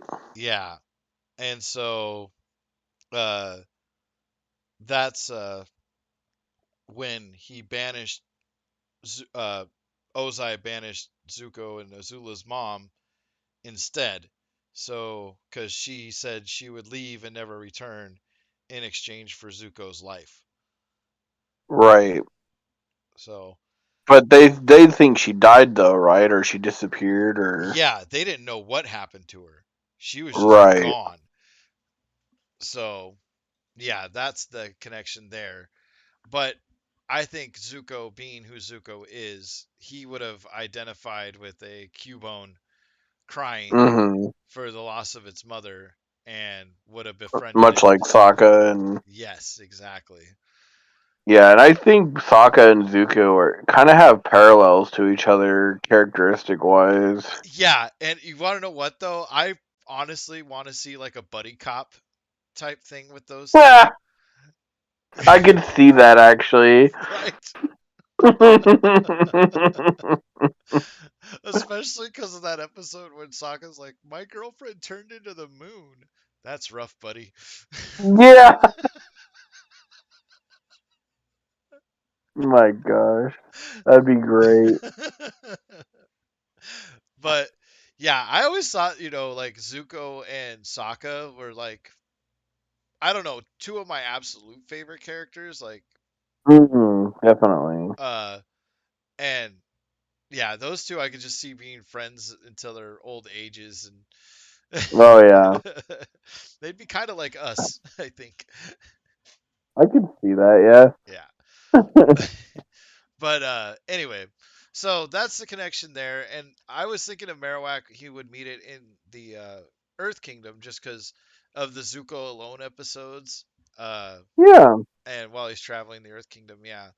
And again, I'm. a refugee type situation as well. I'd say that's where everybody's finding Cubones, anyways. Yep. All right. So next up we have, oh, hmm, this one. Uh, I'm not even gonna say until I pull it up on screen here, but we both thought this one was perfect. Let's see here. Where's it at? Where's it at? Where's it at? There he is, or it is. Turtonator, Yes,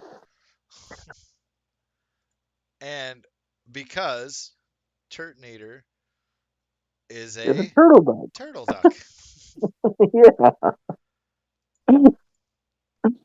and what's not to love about a turtle duck? right. And there's a. It, isn't it? He was called a turtle duck, wasn't he, or something like that, or That is referred what to? Ursa, his mom, called him, and Right. also he was messing with the turtle ducks. And Oh, that's right. I think he would have, because he threw rocks at them while they were swimming in the little pond thingy. Right. And I think Turtonator, being a turtle duck, would have gotten mad at him as a little baby, and he would have apologized to it. And being Zuko and the good nature that he has, he would raise it as his own and apologize to it. I could see that. I And like that. and it would be fiercely loyal to him, and Yeah. also uh, very much would fight with him. And what's even better about Turtonator too is he's also a dragon type. So Yeah. there's that Actually gives them connection an too. actual typing.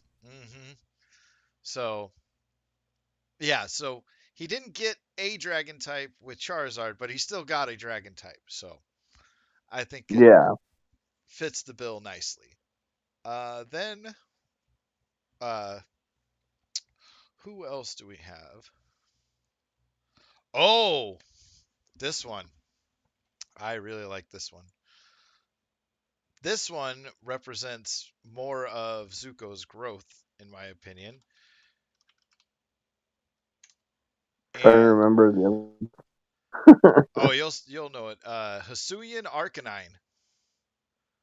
Oh yes. Okay. So two things about Hisuian Arcanine.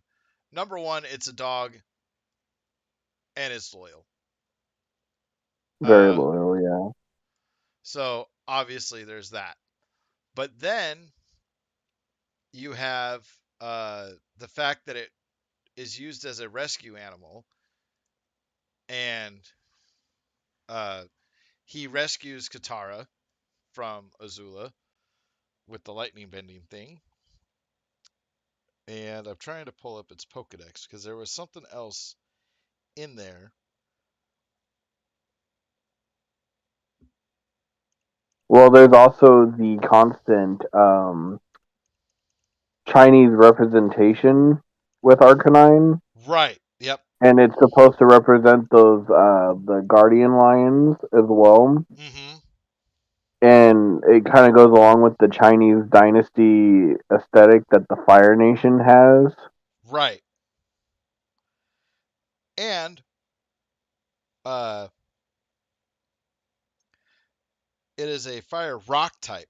So you have the rock typing there because he's as solid as a rock. Uh, after after he makes the good change. Uh, And also, but sorry, go on. Arcanines are also known as legendary Pokemon Right. in their region, and it's always referred to as a legend. And in a way, Zuko tells his own legend, and he's the son or the grandson of an Avatar. Let's say, in his own respect, he is a legend. Yes, He would be known as a legend in history because he helped the Avatar overthrow his own father, yes, who was corrupting the nation with the Fire Nation, right, and then took his place as the new ruler. yep, yeah, and he basically rewrites history. So Yeah, all of those and more are why Arcanine we felt like Asuian Arcanine especially uh, fit his bill. And I just love the fact that Hisuian Arcanine's mane looks like soot, which yeah, is something the Fire Nation is very well known for when they approach villages and stuff. There's always all that ash falling from their ships. Uh, right. so yeah, we felt that that was a very appropriate Pokemon for him. Then Yeah, we have. Oh, yes. Yes. This one. This one is very good because this one symbolizes Zuko's attitude and having to control himself and so on and so forth. But this thing being Tyrantrum. yeah. Because let's face it, from the very beginning, Zuko is very hot headed, Those temper tantrums. throws temper tantrums. It is also a king because the T Rex is technically king of the dinosaurs, Yeah, well, and it's got a little crown on his head too. and he's got the crown. And just the fact that he rushes headlong into things without thinking about them at first, Hmm. uh, where he would run into a tyrant, I have no idea. I was I thinking, feel like it would be one of those things, kind of like we were discussing this when we were talking about the royalty family and how they would get some of these Pokemon. mm-hmm. Is they would probably be like a gift or something. Probably somebody in the Oh, fam could have right. been a gift to the family or something. And Or a gift from like the Earth Kingdom from far away or yeah, something. Yeah, yeah, because I mean, a fossil, something rare like that, somebody, a traveler or something, being like, I could see that being an offering to the kingdom or something. that is something to think about too. Because yeah, I forgot about in Appa when he got stolen by the Sandbenders. Uh, Right. he was trying to be put into a circus, so I could definitely see like a traveling circus of some kind where they gift the Fire Lord this tyrant, and Ozai's like, I don't know Yeah, what to or do with some this thing, and gives him right, to or just Zuko. something. Any kind of traveler that may have come across it, and Or even Iroh when he was conquering Ba Sing Se, because he gives him the sword or the dagger. yeah, that's true. So yeah, I like that idea. That is a very good idea. All right, and it also would make sense too when Zuko's younger as well, because like him and Tyrant or yeah, Tyrant would be best of friends almost. Right. Ah, I don't like this. All right. So for Zuko's final Pokemon, we went with this one, and the lore behind this Pokemon is the reason why we chose it, more so than anything else. Uh, we went with,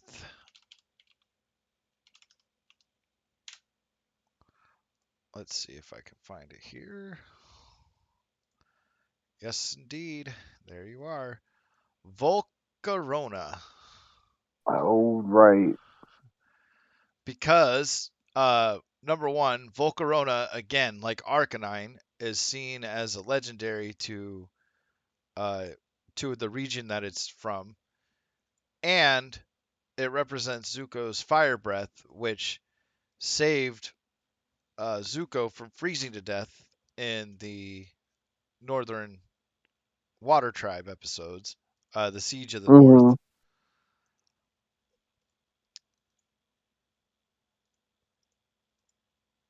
And yeah, so there's that. Let's see.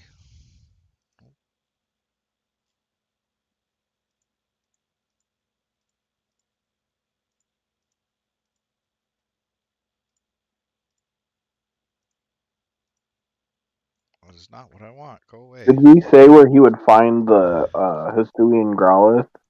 So Hisui and Growlithe, I would assume that he would find it like ooh, that's a it's a huge question.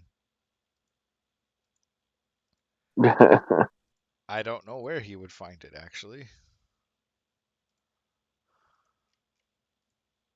Would it be just something that he would find in the along the courtyards, or like Well, something that's maybe in the forest, or like um so that episode where he finds Aang, uh because they are guard dogs, I could see him right? rescuing a Hisuian Growlithe from like that temple place where they had Aang captured. You talking about the Aaron Temple, No, or no, oh, I know what you're talking about. Okay, yeah, that prison that they had him in. interesting. Yeah. All right. And then where would he find the Volcarona's pre evolution? What's that? Volcarona La Vesta. Yeah, Larvesta. So I think he would have come across. Sorry, I got to plug something in. I think he would have come across Larvesta probably just as a random bug type in his adventures in the forest and stuff. Okay. While he's still a kid, Oh, and okay. and then over time it would have evolved into Volcarona after learning from Iroh and whatnot through his journeys Oh, through the okay. water. Yeah. So it I probably could would see have like that. evolved at the same time, like when he learns his fire breath of fire, like to save himself from freezing. That makes sense. And then Volcarona would come out and be like, "Hey, I'm here to help." So yeah. So Zuko's team is pretty stacked as well. He has some very strong Mons, and you are not going to dethrone him very easily. No. And I could see him as like probably the final Elite Four member Run with that. if we're gonna run with that, right? Because he has Mega Charizard Y, Yeah, Marowak, Turtonator,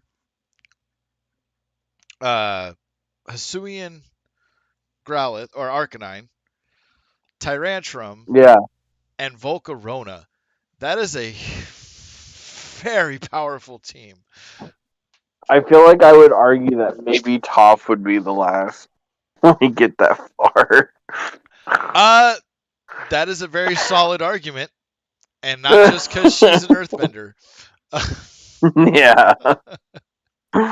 All right, so Zuko is done, and I apologize for all the time that we've already spent on this, but yeah, we wanted to give some kind of backstory. We didn't just want to say, oh well, here's their Pokemon, and Yeah. yep, we'll move on to the next one now, because I've seen videos like that where they give them teams and then there's no With really, no explanation yeah, or well, or story. right, or I feel like he would have this because of blank, and then just move on. It's like, Yeah. but anyway, so Do we have any honorable mentions for Zuko? Zuko, any fire I type know at really, least. Oh, okay. I know at least three that I could think of specifically. because didn't we say Luxray as well, or no, was that for somebody else?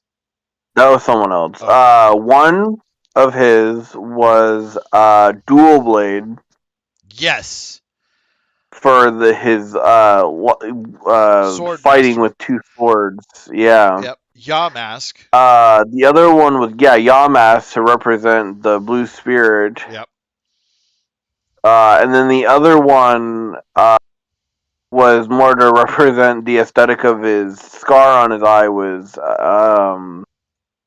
Zangoose. yes, yep, and that plays into an honorable mention for another character Yeah. as well. Yeah, and the thing is, like, there are so many Pokemon that we could go with for all of these guys. Yeah, really. Doesn't matter which trainer it is, but these were the ones that like bubbled up to the surface the most, and we thought represented him better than, Best, yeah. yeah. So next up, we are going to have Iroh, Uncle Iroh. and Iroh gets, He is definitely my favorite Avatar character. Like, there are many that I like a lot and that are mhm, favorites, but he is definitely my number one. yes. And Iroh being the Dragon of the West, I think some of his picks are going to be surprising to people. Um, and he has a ton of honorable mentions. Yeah, we went all over the place with him. Yeah. And by no means is his list even close to finished. Like, yeah. Yeah. Iroh and his character and who he is, he's just, yeah, he has a ton of just lovable mons and, or could Hmm. have them. But first and foremost, I think we'll just get it out of the way. But what is the one thing Iroh loves and does the absolute most throughout Well, the. do we want to start with that, or do we want to get his starter out of the way since it's the same as everything else? Well, it's a Charizard. Didn't we give him a shiny Charizard though? We did. We Or did. yeah, okay. Yeah. And yeah, simple and easy put. Royal family, Yeah. we get the Charizard. So, but he does But get. a shiny Charizard, Yes. just because he deserves it. Well, and not only that, but he's the firstborn son. So I feel like Mmm, he would have been given a shiny before Ozai. And that's a good point too. yeah. And so I'm sure that uh, Fire Lord Azulon would have been like, oh, my firstborn son, you get this awesome looking thing. Right, And obviously it would have been a Charmander, but so yeah, he gets shiny right. Charizard. And like we said, Charmander lines for all the uh for the royal family, but which ones they get will be more fitting for their character. Yeah, And honestly, I think Charizard is the only character that we could have, or Pokemon we could have even done that with. because I don't think there's any Pokemon with more forms aside from maybe Pikachu that. I think the other two Kanto starters, Well, yeah, maybe. because they do have Megas and they do have Gigantamaxes. Yeah, That's true, but not many. I don't think right. could could be used in that way. The only thing with Charizard is he had two megas, whereas the other ones only got one. Yeah, and I think Charizard is the only one that's gotten two Megas. No, Mewtwo. Oh, that's right. That's right. Well, Mewtwo's just freaking awesome. So, Right.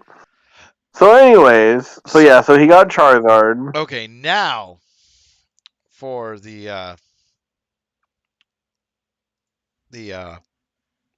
one that should be obvious to anybody who has seen the show.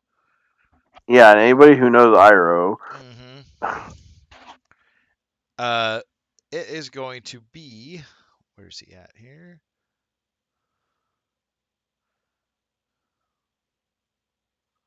I know I got a picture of it earlier,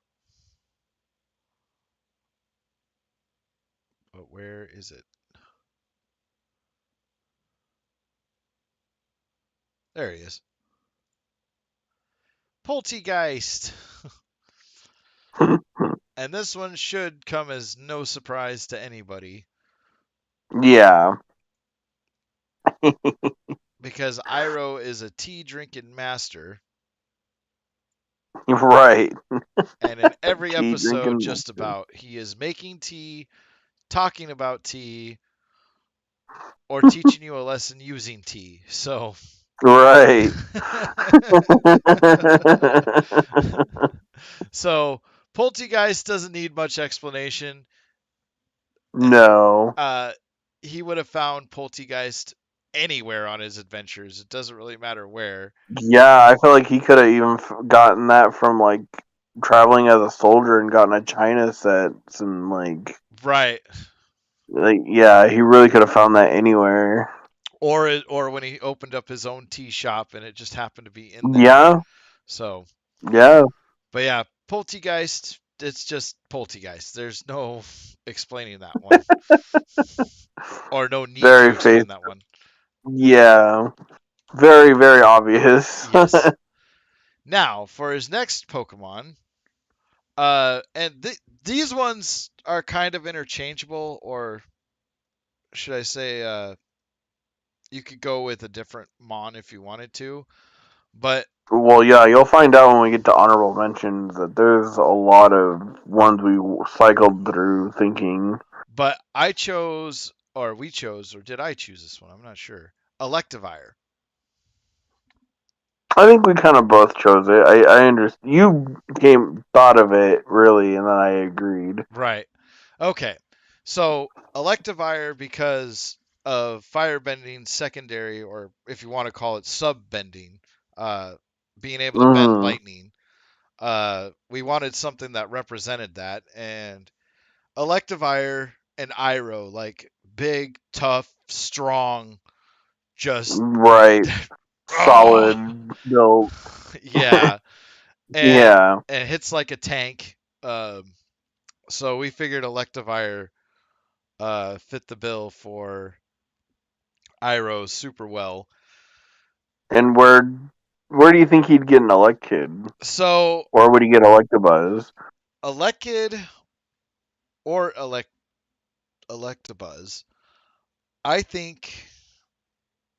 Oof, that is a hard one, but I think he would have found it in the. No, no, not the Dragon Shrine, or with To be, the Sun Worshippers. to be honest, I feel like that would one that he would have during the war. Yeah, yeah, yeah. Yeah, so I would say maybe sometime either during the war or before the war. hmm He's like a Lieutenant Surge. Well, he is General Iroh, but Right. so. So yeah. And speaking of war, the next Pokemon is related, I think, in a way, to Electivire, but Mhm. again, big, strong, tough uh, Pokemon. But we felt like Magmortar was also Yeah, very fitting. very much Uh, solid fire type. yes.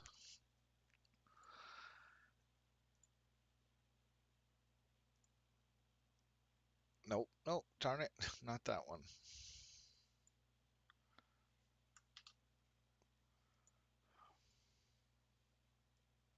Okay, there we go. But yeah, Magmortar, we felt like was very good.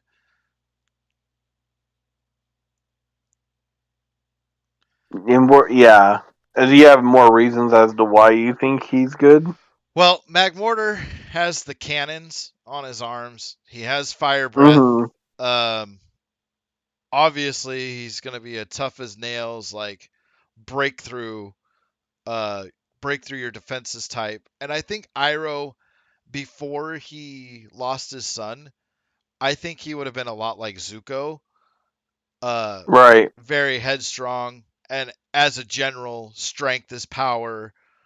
Um, Right. So do you think he would have this in war as well with yes, Electivire? yeah, I think he would have Okay. come across them about the same time because Electabuzz and Magmortar share a very similar relationship, I think, in the way that they're found, where they're found, True. and just the Do you simple. think What's that? do you think he would find them during the war or before it? I think in the caves of like where the headband episode took place, is where I'm thinking he would have found them.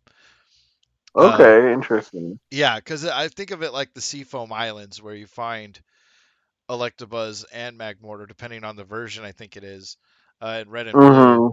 And so he's traveling through those caves, and I think he would have traded something for Electivire, but he would have captured Magmortar, but he would have seen Electabuzz and been like, "Oh, that's a super strong Pokemon," and to aid Mm. in his efforts, kind Right. of thing. So, and he might have even learned Lightning Bending from Electivire. Maybe. Yeah. Or how to redirect it. Ooh, that too. Yeah, I could definitely see that as well. Mm-hmm. Uh, but yeah, I think of kind of like the Seafoam Islands kind of deal where you find him in red and Okay. blue. So, and he definitely because he slayed, well, said that he slayed a dragon. Right. But then the next Pokemon, and this one I'm not entirely sure. Oh, I didn't get a picture for it. Was it? Okay. Where's he at? Where's he at? Where's he at? Oh, yeah, this one. Speaking of dragons. Who is it? Oh, let's just say you don't mess with the people that it befriends. Oh, is it Drampa? Drampa. Yeah. So we discovered through Drampa's Pokedex entries that if you bully the kids that it befriends, it'll come to your house and burn it to the ashes.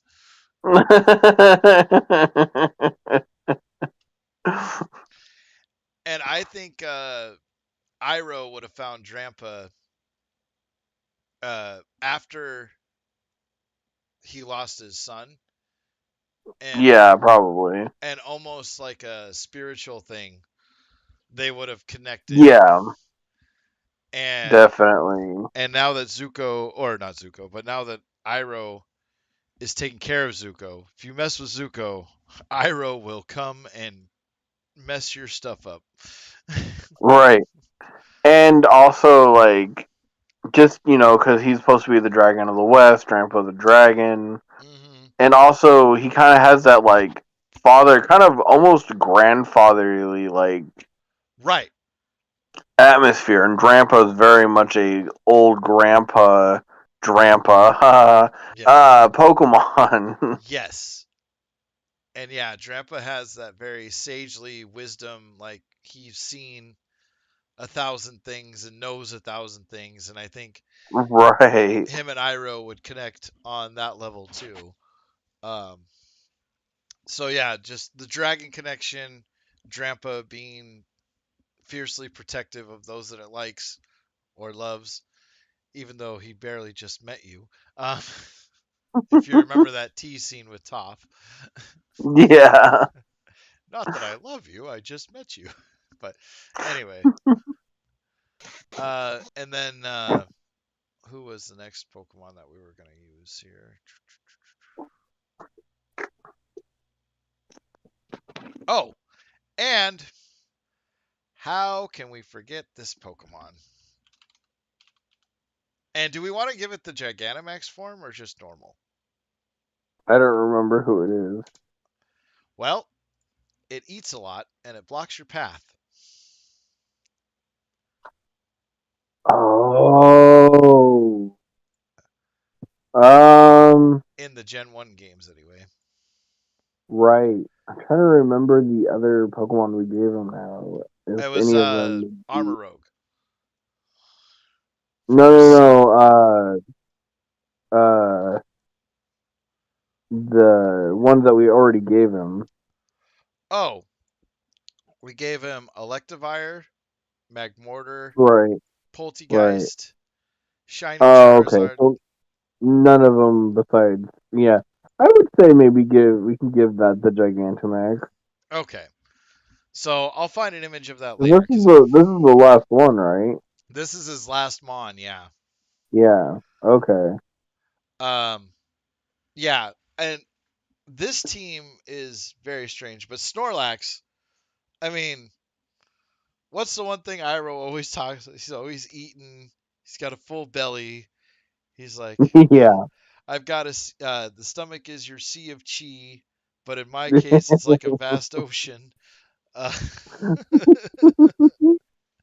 and I think him and Snorlax would just get along while they're sipping tea with Poltegeist. So, To be very honest, I was just gonna say this too. Is all the Pokemon that we gave him, I could see him sitting down with all of them around a blanket or whatever, and just sipping on tea with each other. right? Yeah. Uh, and yeah, his team I feel like is the most.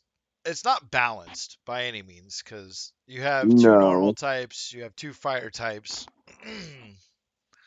you have a ghost. Is Poltegeist ghost normal? I I think it's just Ghost maybe, but I'm not sure. Hmm. Okay.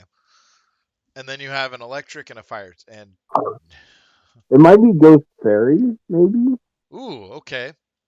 That would I could also be fit wrong his on that. nature later in life too, because he Right. becomes a very happier, much happier person. Um, Yeah, I can't quite remember if Poltergeist is a straight ghost or a ghost fairy or what, but right. Uh, so yeah, so his team being Charizard, Poltegeist, Electabuzz, Magmortar, Drampa, and Snorlax. He would have a very formidable team. And if we right. were gonna stick with the Elite Four notion, I feel like he would be the first Elite Four member you run into. I don't know that I would throw him in the Elite Four. No? Because when Okay. I mean, like, I meant Team Avatar, as in, like, Oh, okay. Taka, Toph, Suki. Katara, and Zuko. Oh, okay. Well, he would And be then a very Aang as the power. He would be champion. an elite road trainer for sure. Or, yeah, something. Yeah. Or even just one of the gym leaders. I don't know. Ooh, maybe he could be the eighth gym leader Yeah, maybe. because he kind of mixes it up a little bit. And Yeah, that's true. hmm, he thinks we have ideas. But anyway, Uh, but yeah, so that's Iroh's team, and I think it's a very formidable team. It's maybe not Yeah, the most powerful team, but it's definitely one yeah, that you're not going to just run over. yeah. I think I don't know how I would switch it. I'd have to go over it, but I personally feel like he should have Ceruledge Right. because And I just Armor feel like Rogue. that's a good armor rogue. Is that the first form? Armor Rogue is the one that's like the beefy brawler fire, and Cerule Edge is the one with the two blades. Yeah, I was just thinking the one. Are they both ghost? Yeah, they're both ghost fire, Oh, they're both ghost fire.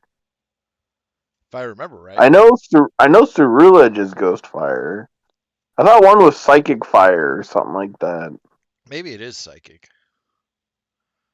Because that's why I was thinking Cerulege, because it was a ghost type and it's a soldier, and I was thinking to represent his the loss of his son. Right. Yep. Hmm.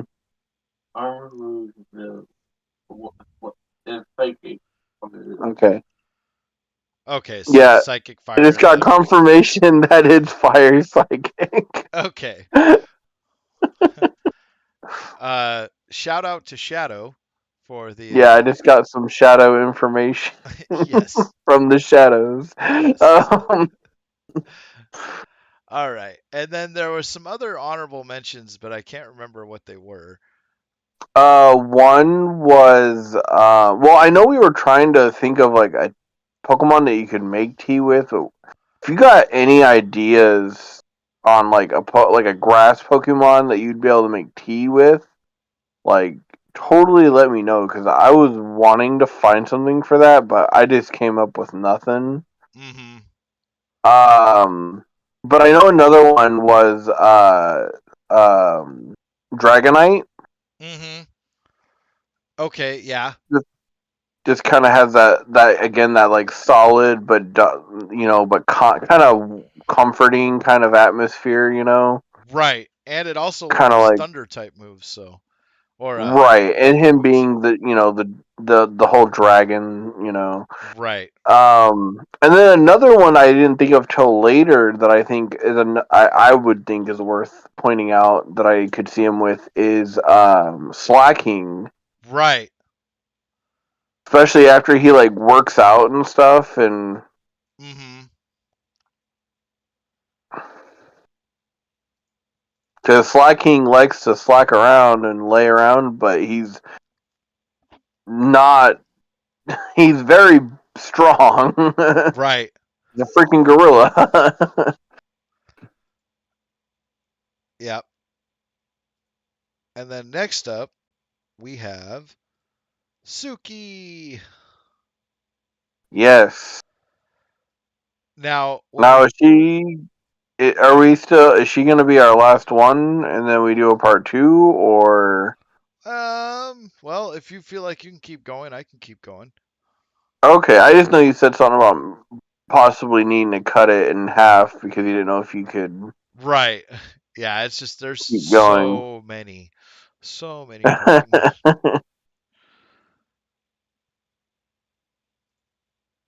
So it's up to you, honestly, because I figured if we do five, that'll cut it in half. But Right.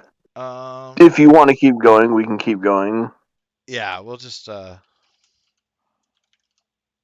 keep going here. Cuz I kind of want Okay, to get through this tonight if possible, but if we get to like 3 or 4 hours, I'm just, it's like got to tap out sometime. sure. Plus I got to work tomorrow, so at some point I do have to go to sleep. Well, Unfortunately. whatever you think you should do, we can Yeah. do it that way. All right, but for Suki, this one I think is going to be interesting for a lot of people, but her Yeah, being a non-bender as well, like Sokka, it was kind of hard to come up with Pokemon for her at first, but then ideas started flowing and we got there. So, uh, yeah. But for her starter, we went with a very regal Pokemon. And if you guys know who we're talking about, let's see. We went with a shiny version of. Dun, dun, dun, dun. Where is it? Where is it? Where is it? There it is. Superior. Yes.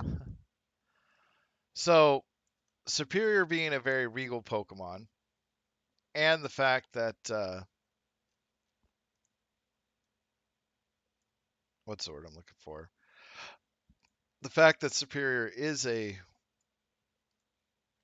where'd it go? I just had it. Okay, What Superior. happened? The image disappeared? Yeah, it just up and left me. It was like, nope. The Took all this. snake in the grass. Yeah,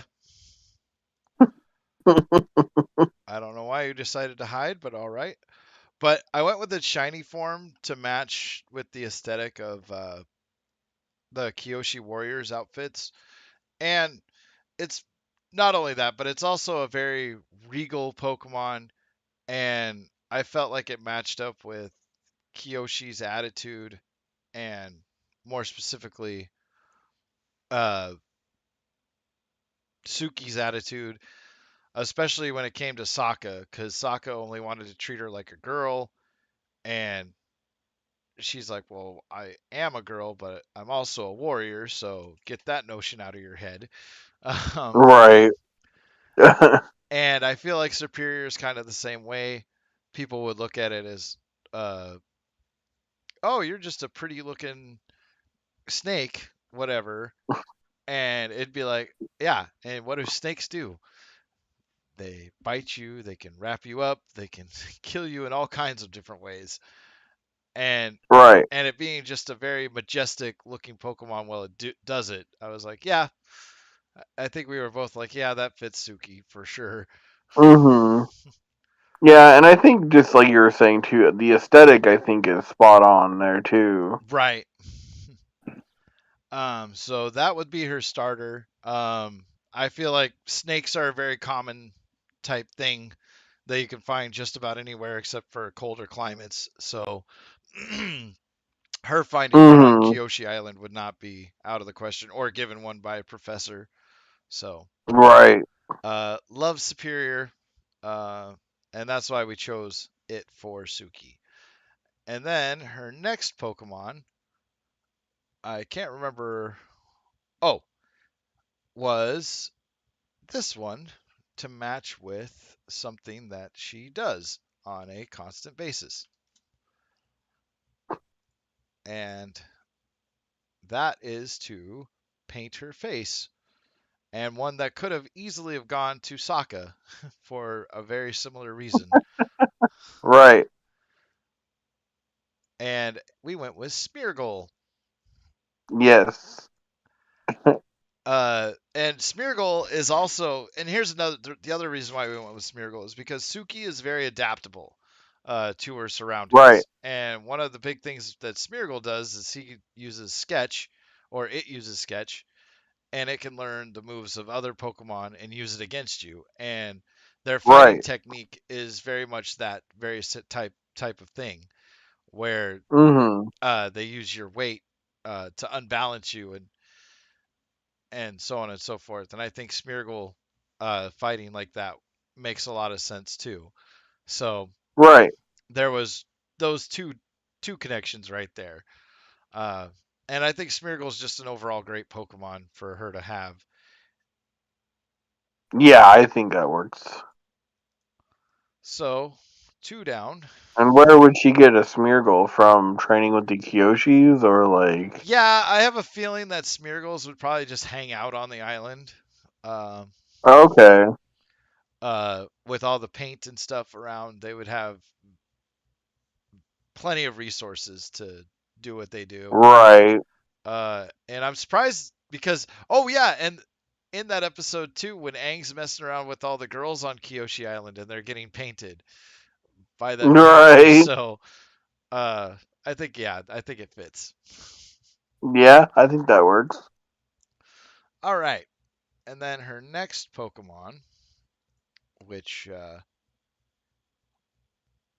was oh, the next two should make a whole lot of sense, especially this next one, because of her fan fighting style, or the fact Mm. that she fights with her fans. I hope she doesn't actually fight her fans. They would have a very difficult time, I think. But was Shiftry, Yeah. another grass type, and Suki actually I think has the most grass types out of anybody. But Oh, does she? I think so, and it's only because it was very hard to come up with ones. But Shiftry is also dark type, so Yeah. and Suki you can tell like just like Katara, don't push. Like you don't want to get me to that point because I can be evil if I have to be. Right. We never actually see that out of Suki, but I just have this feeling that it's there. Like, Well, she's definitely not someone to push around. Like, she's not a pushover. no, and you don't mess with her fellow warriors either. Like, she will do what Yeah. she has to protect her village and her fellow warriors, her sisters, I'm sure she would call them. Right. So, we felt Shiftry was very fitting. I mean, it might be kind of on the nose, but Shiftry we felt like was a very good pick for With her. because of his like fan arms and. Yeah, and just the different techniques that it can learn, like Hmm. yeah. So Shiftry we felt was very, and I apologize if we're not very in depth on Suki. It's only because we didn't get much screen time with her. Like she's a very important part of the gang. Like, but she doesn't get nearly the amount of backstory that a lot of the other characters get. Um, Right. so it's I would love to go more in depth on Suki, but we just don't know every everything about her like we do some of the other characters. Hmm. Then next up for Suki, again, this one should make sense. Uh, again because of the fan fighting style, but we went with And oh go ahead oh, go on. go ahead. Sorry. Go ahead. Oh, we went with Oricorio, sorry, and very Hmm. specifically Sensu style Oricorio, and holy crap, it is huge. Um, Yeah, it's the ghost type one. yes, And yeah, like you said, it's because of its fans. But I also think it also helps represent in that ceremonial right, side to the Kyoshi Warriors too. yes, and that is something that we discussed. Yeah, they are very based in tradition, festival type things. Uh, You're right. very because they want to present their village in the best light possible because uh they are on Kyoshi's island. Like Kyoshi literally Yeah. created it, and so they want to pay homage to her. And you could tell that in a way, I think Kyoshi kind of like the power aspect of being like I'm the Avatar, don't come and mess with me. And she was very queen-like in nature, just based on Right. her status and everything else. Uh, Right. so yeah, we feel like that fits. And the ghost typing too, not only as a connection to Kyoshi, I think, in the spirit world, but uh yeah, I don't really know how else to explain that, really.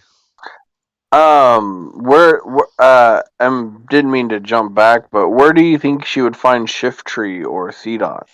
So C dot, I feel like would be a very common type Pokemon in the Earth Kingdom in general, and Okay, or even the Fire Nation, just because they would have fallen to the ground and from the trees and stuff. So she could have happened fair. to pawn an acorn, like took it home for food or something like that, and then found out that it was a Pokemon. Like, oh, Okay.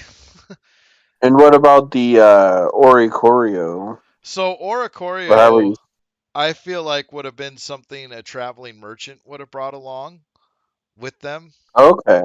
I Like, was thinking, because it being a ghost hmm and ceremonial, I would figure that they would be around. Isn't there like a Kyoshi temple for Kyoshi? there is, yes.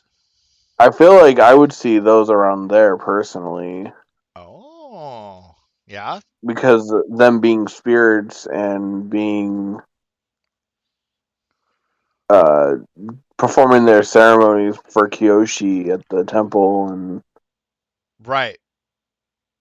That's true. yeah, but that's just my thought. Right.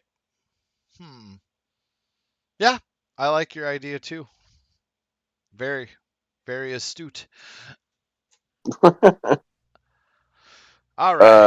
But yeah, who's next? So next we have, and this one I think will blow a lot of people's minds because it is a pseudo legendary. And again, it, this is one of those aesthetic choices as well. But we went with, where's it at? Komodo. And Oh yeah. if you look at Komodo, it is a rock, or is it rock type dragon? No, it's steel, I think. Oh, I believe it's steel. Maybe I'm wrong, but I'm pretty sure he's steel. let me. I'm just gonna look it up real quick because I can't remember. Let's see, Komodo. Now this Oh no, one, he's fighting. is it fighting? I'm sure. Yes, it is. It is a fighting dragon, which makes sense for Suki because she is absolutely a fighter. And I think she would have found Komodo on her journeys around the earth with the Avatar or helping the Avatar. Yeah, definitely. Um, and the fact that it's a pseudo legendary was another connection because technically Suki represents Kyoshi, and as a Yeah, and the represent, Kyoshi that are a legendary kind of yes, title in their own respect. yes. So Suki is herself a pseudo legendary because she models her fighting style, the fans, the whole, Yeah, yeah, she's just basically dressed like Kyoshi. So she but herself is a also, pseudo legendary. even though I thought he was steel, but I think the plating on him, though, also is a good showing and representation of the armor as well. Yes. And yeah, when you said it, because when you suggested it when we were talking before the show, I was like, holy crap, you're right. That is a very good point. So yeah, I think Komodo fits Suki's style very much so. Yeah, All I right. think the I Oh, think the last one's the one that's gonna really like blow some people's brains. yes. Because this one, but it also ties into what we said about Korra and Sokka. True. And I feel like this also ties into what you were saying earlier about her starter and her mentioning being maybe looking like a woman, but she's also a warrior. Yes. Uh, and we could think of nothing better to give her. Which is crazy because I feel like it's kind of a twist. What a twist! Sorry. Speaking of the bad Avatar movie Oh and my its god. director, um, is Iron Valiant. Yeah. And so, like we were saying with Ralts for Katara and Sokka, them being this is the home of Ralts. Like Kyoshi Island is where Ralts lives. Like this is where they all spawn from. And the thing about Iron Valiant is it has combination of both Gallade and uh, Yeah, it's supposed to be a paradox of both Gallade and Gardevoir. uh, Gardevoir. Yeah. And so, yeah, this Pokemon just made too much sense the more we talked about it. We were like, yep, yep, yep. I'm trying to get it so the blades are showing. But yeah, Iron Valiant. I'm not a fan of the Paradox Pokemon names, but that's neither here nor there. But the look, just the fact that I think this would be her ace Pokemon, aside from Komodo. Uh, but Yeah. Iron Valiant is just, yeah, huge. And so when you look over her team, and again, like we were saying with Ralts, yeah, just having an Iron Valiant and who Kiyoshi is, or I mean, Suki is. Kiyoshi would have her own Hmm. Pokemon, so stop. I'm stop saying that. But anyway, but looking at her team here, it is one I would not want to fight, not straight up, because Superior Grass type all day Snake. It can learn a lot of Hmm. powerful Grass type moves. Then you have Smeargle, and you never know what you're gonna get with Smeargle. And knowing how Oh yeah. adaptable Suki is, and the places that she's gone, that Smeargle is going to know some pretty powerful moves. It could either stun you, it could just have straight up power moves, it could have status moves of all different kinds. Yeah. Just, yeah, that Smeargle, if it's at level 50 or higher, look out. Um, then you have Shiftry, which is also based off of Tengu, which I did not know until Yeah. I did research for this. Uh, That's why he's got the like weird little like feet yep, and the almost long beakish nose. Well, it's not really a beak, but the long nose. right. And then you have Oricorio, which is obvious for the fans and Yeah. ceremonies and that was the other thing too that we were talking about. But anyway, then you have Komodo again for its armor plating and The just dragon fighting. dragon fighting. Yeah, that is a hard combination to beat. Uh, then you have Iron Valiant, which, oh dear gosh, and I can't remember what typing it is. I want to say it's Psychic I Fairy. believe it's fighting and fairy. Oh, is it? Because I think it took both the sub types of Yep, Gardevoir and yep. It's a fairy fighting. Delayed. So Yeah. yeah, good luck beating that thing. And even more so, like I said again, the whole feminine Right. slash warrior divide there, Yeah, or a combination. I mean, yeah. And her team may not seem balanced, but I think it's probably it's definitely one that you are going to have a hard time with. Any of the guys, any of the teams that we picked, you're going to have a hard time defeating. But this one, holy crap! Like she's going to defend her island, and you are going to have a hard time stopping her. hmm yeah. All right, so Do that you is have any Suki. honorable mentions for her? So with Suki, I could not think. I I just could not think for her. I mean, the ones we The came up with. only Oh, There's only one that I could really think of. I'm sure if I really tried hard, I could maybe think of another one.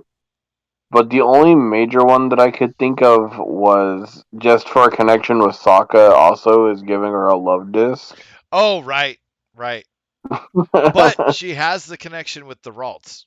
So, Well, yeah, but I mean more oh, with right. their relation Oh, true, true. and him also being from the Water Tribe, and I Yeah. could just see him being like, "Well, where we come from, we give these as a symbol of." Yeah, yeah. I could see that too.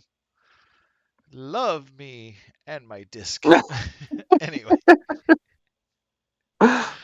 ah, but yeah. So let's see. How many hours into the stream are we? Yikes. Let's see here.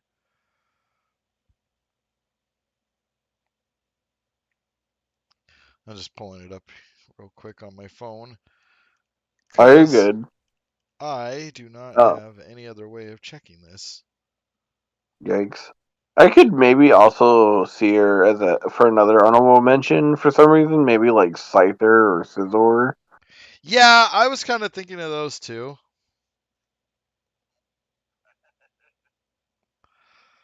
Let's see. We have been streaming for. Oh, why can't I see that? So it says I'd say. Hmm. it says we've been streaming for 2 hours. I think I can go for one more, and maybe we can Okay. get some of these Pokemon out the way. But so that's Suki's team. We have Superior, Smeargle, Shiftry, Oricorio. Sorry, I always want to put the extra O in there because I love Oreos. But Oricorio, Komodo, and Iron Valiant. A very, very good team. So Hmm. so now we have one, two, three, four, five to go. And I think it is only appropriate to go with our next Earth Kingdom person.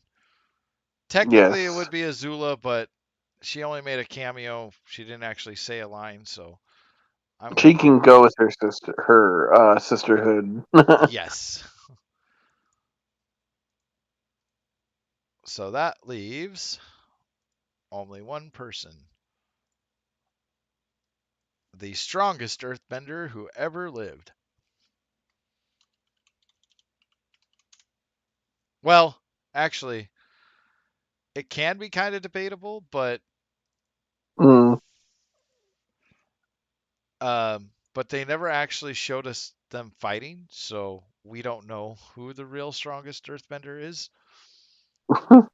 You know, technically, But we're gonna say with that Toph. same argument about Azula though, and being just in a flashback or in a cut, anyways, Mm-hmm. technically Ozai would be. Oh, You have a one visitor. second.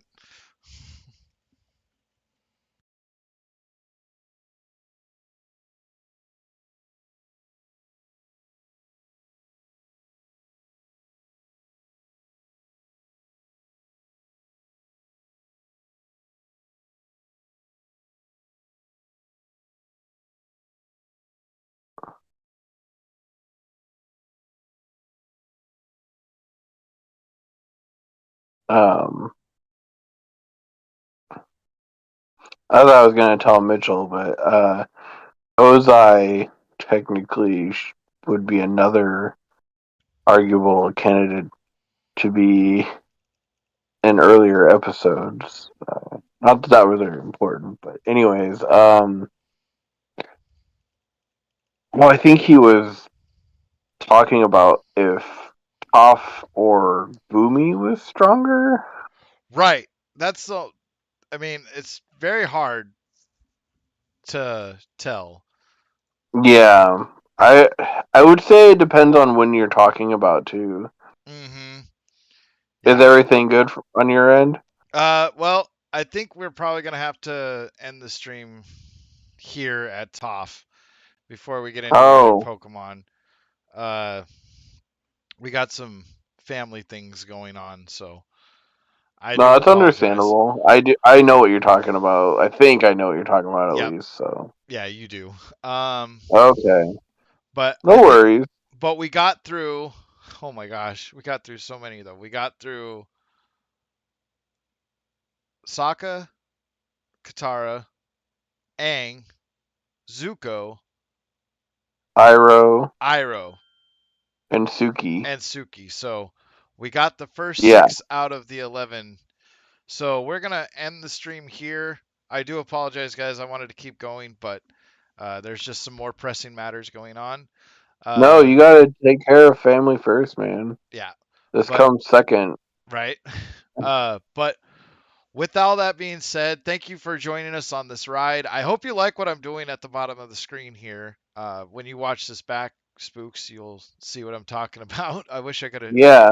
should have just shared my screen with you through Discord. I don't know why I No, didn't do that, but no uh, worries, bro.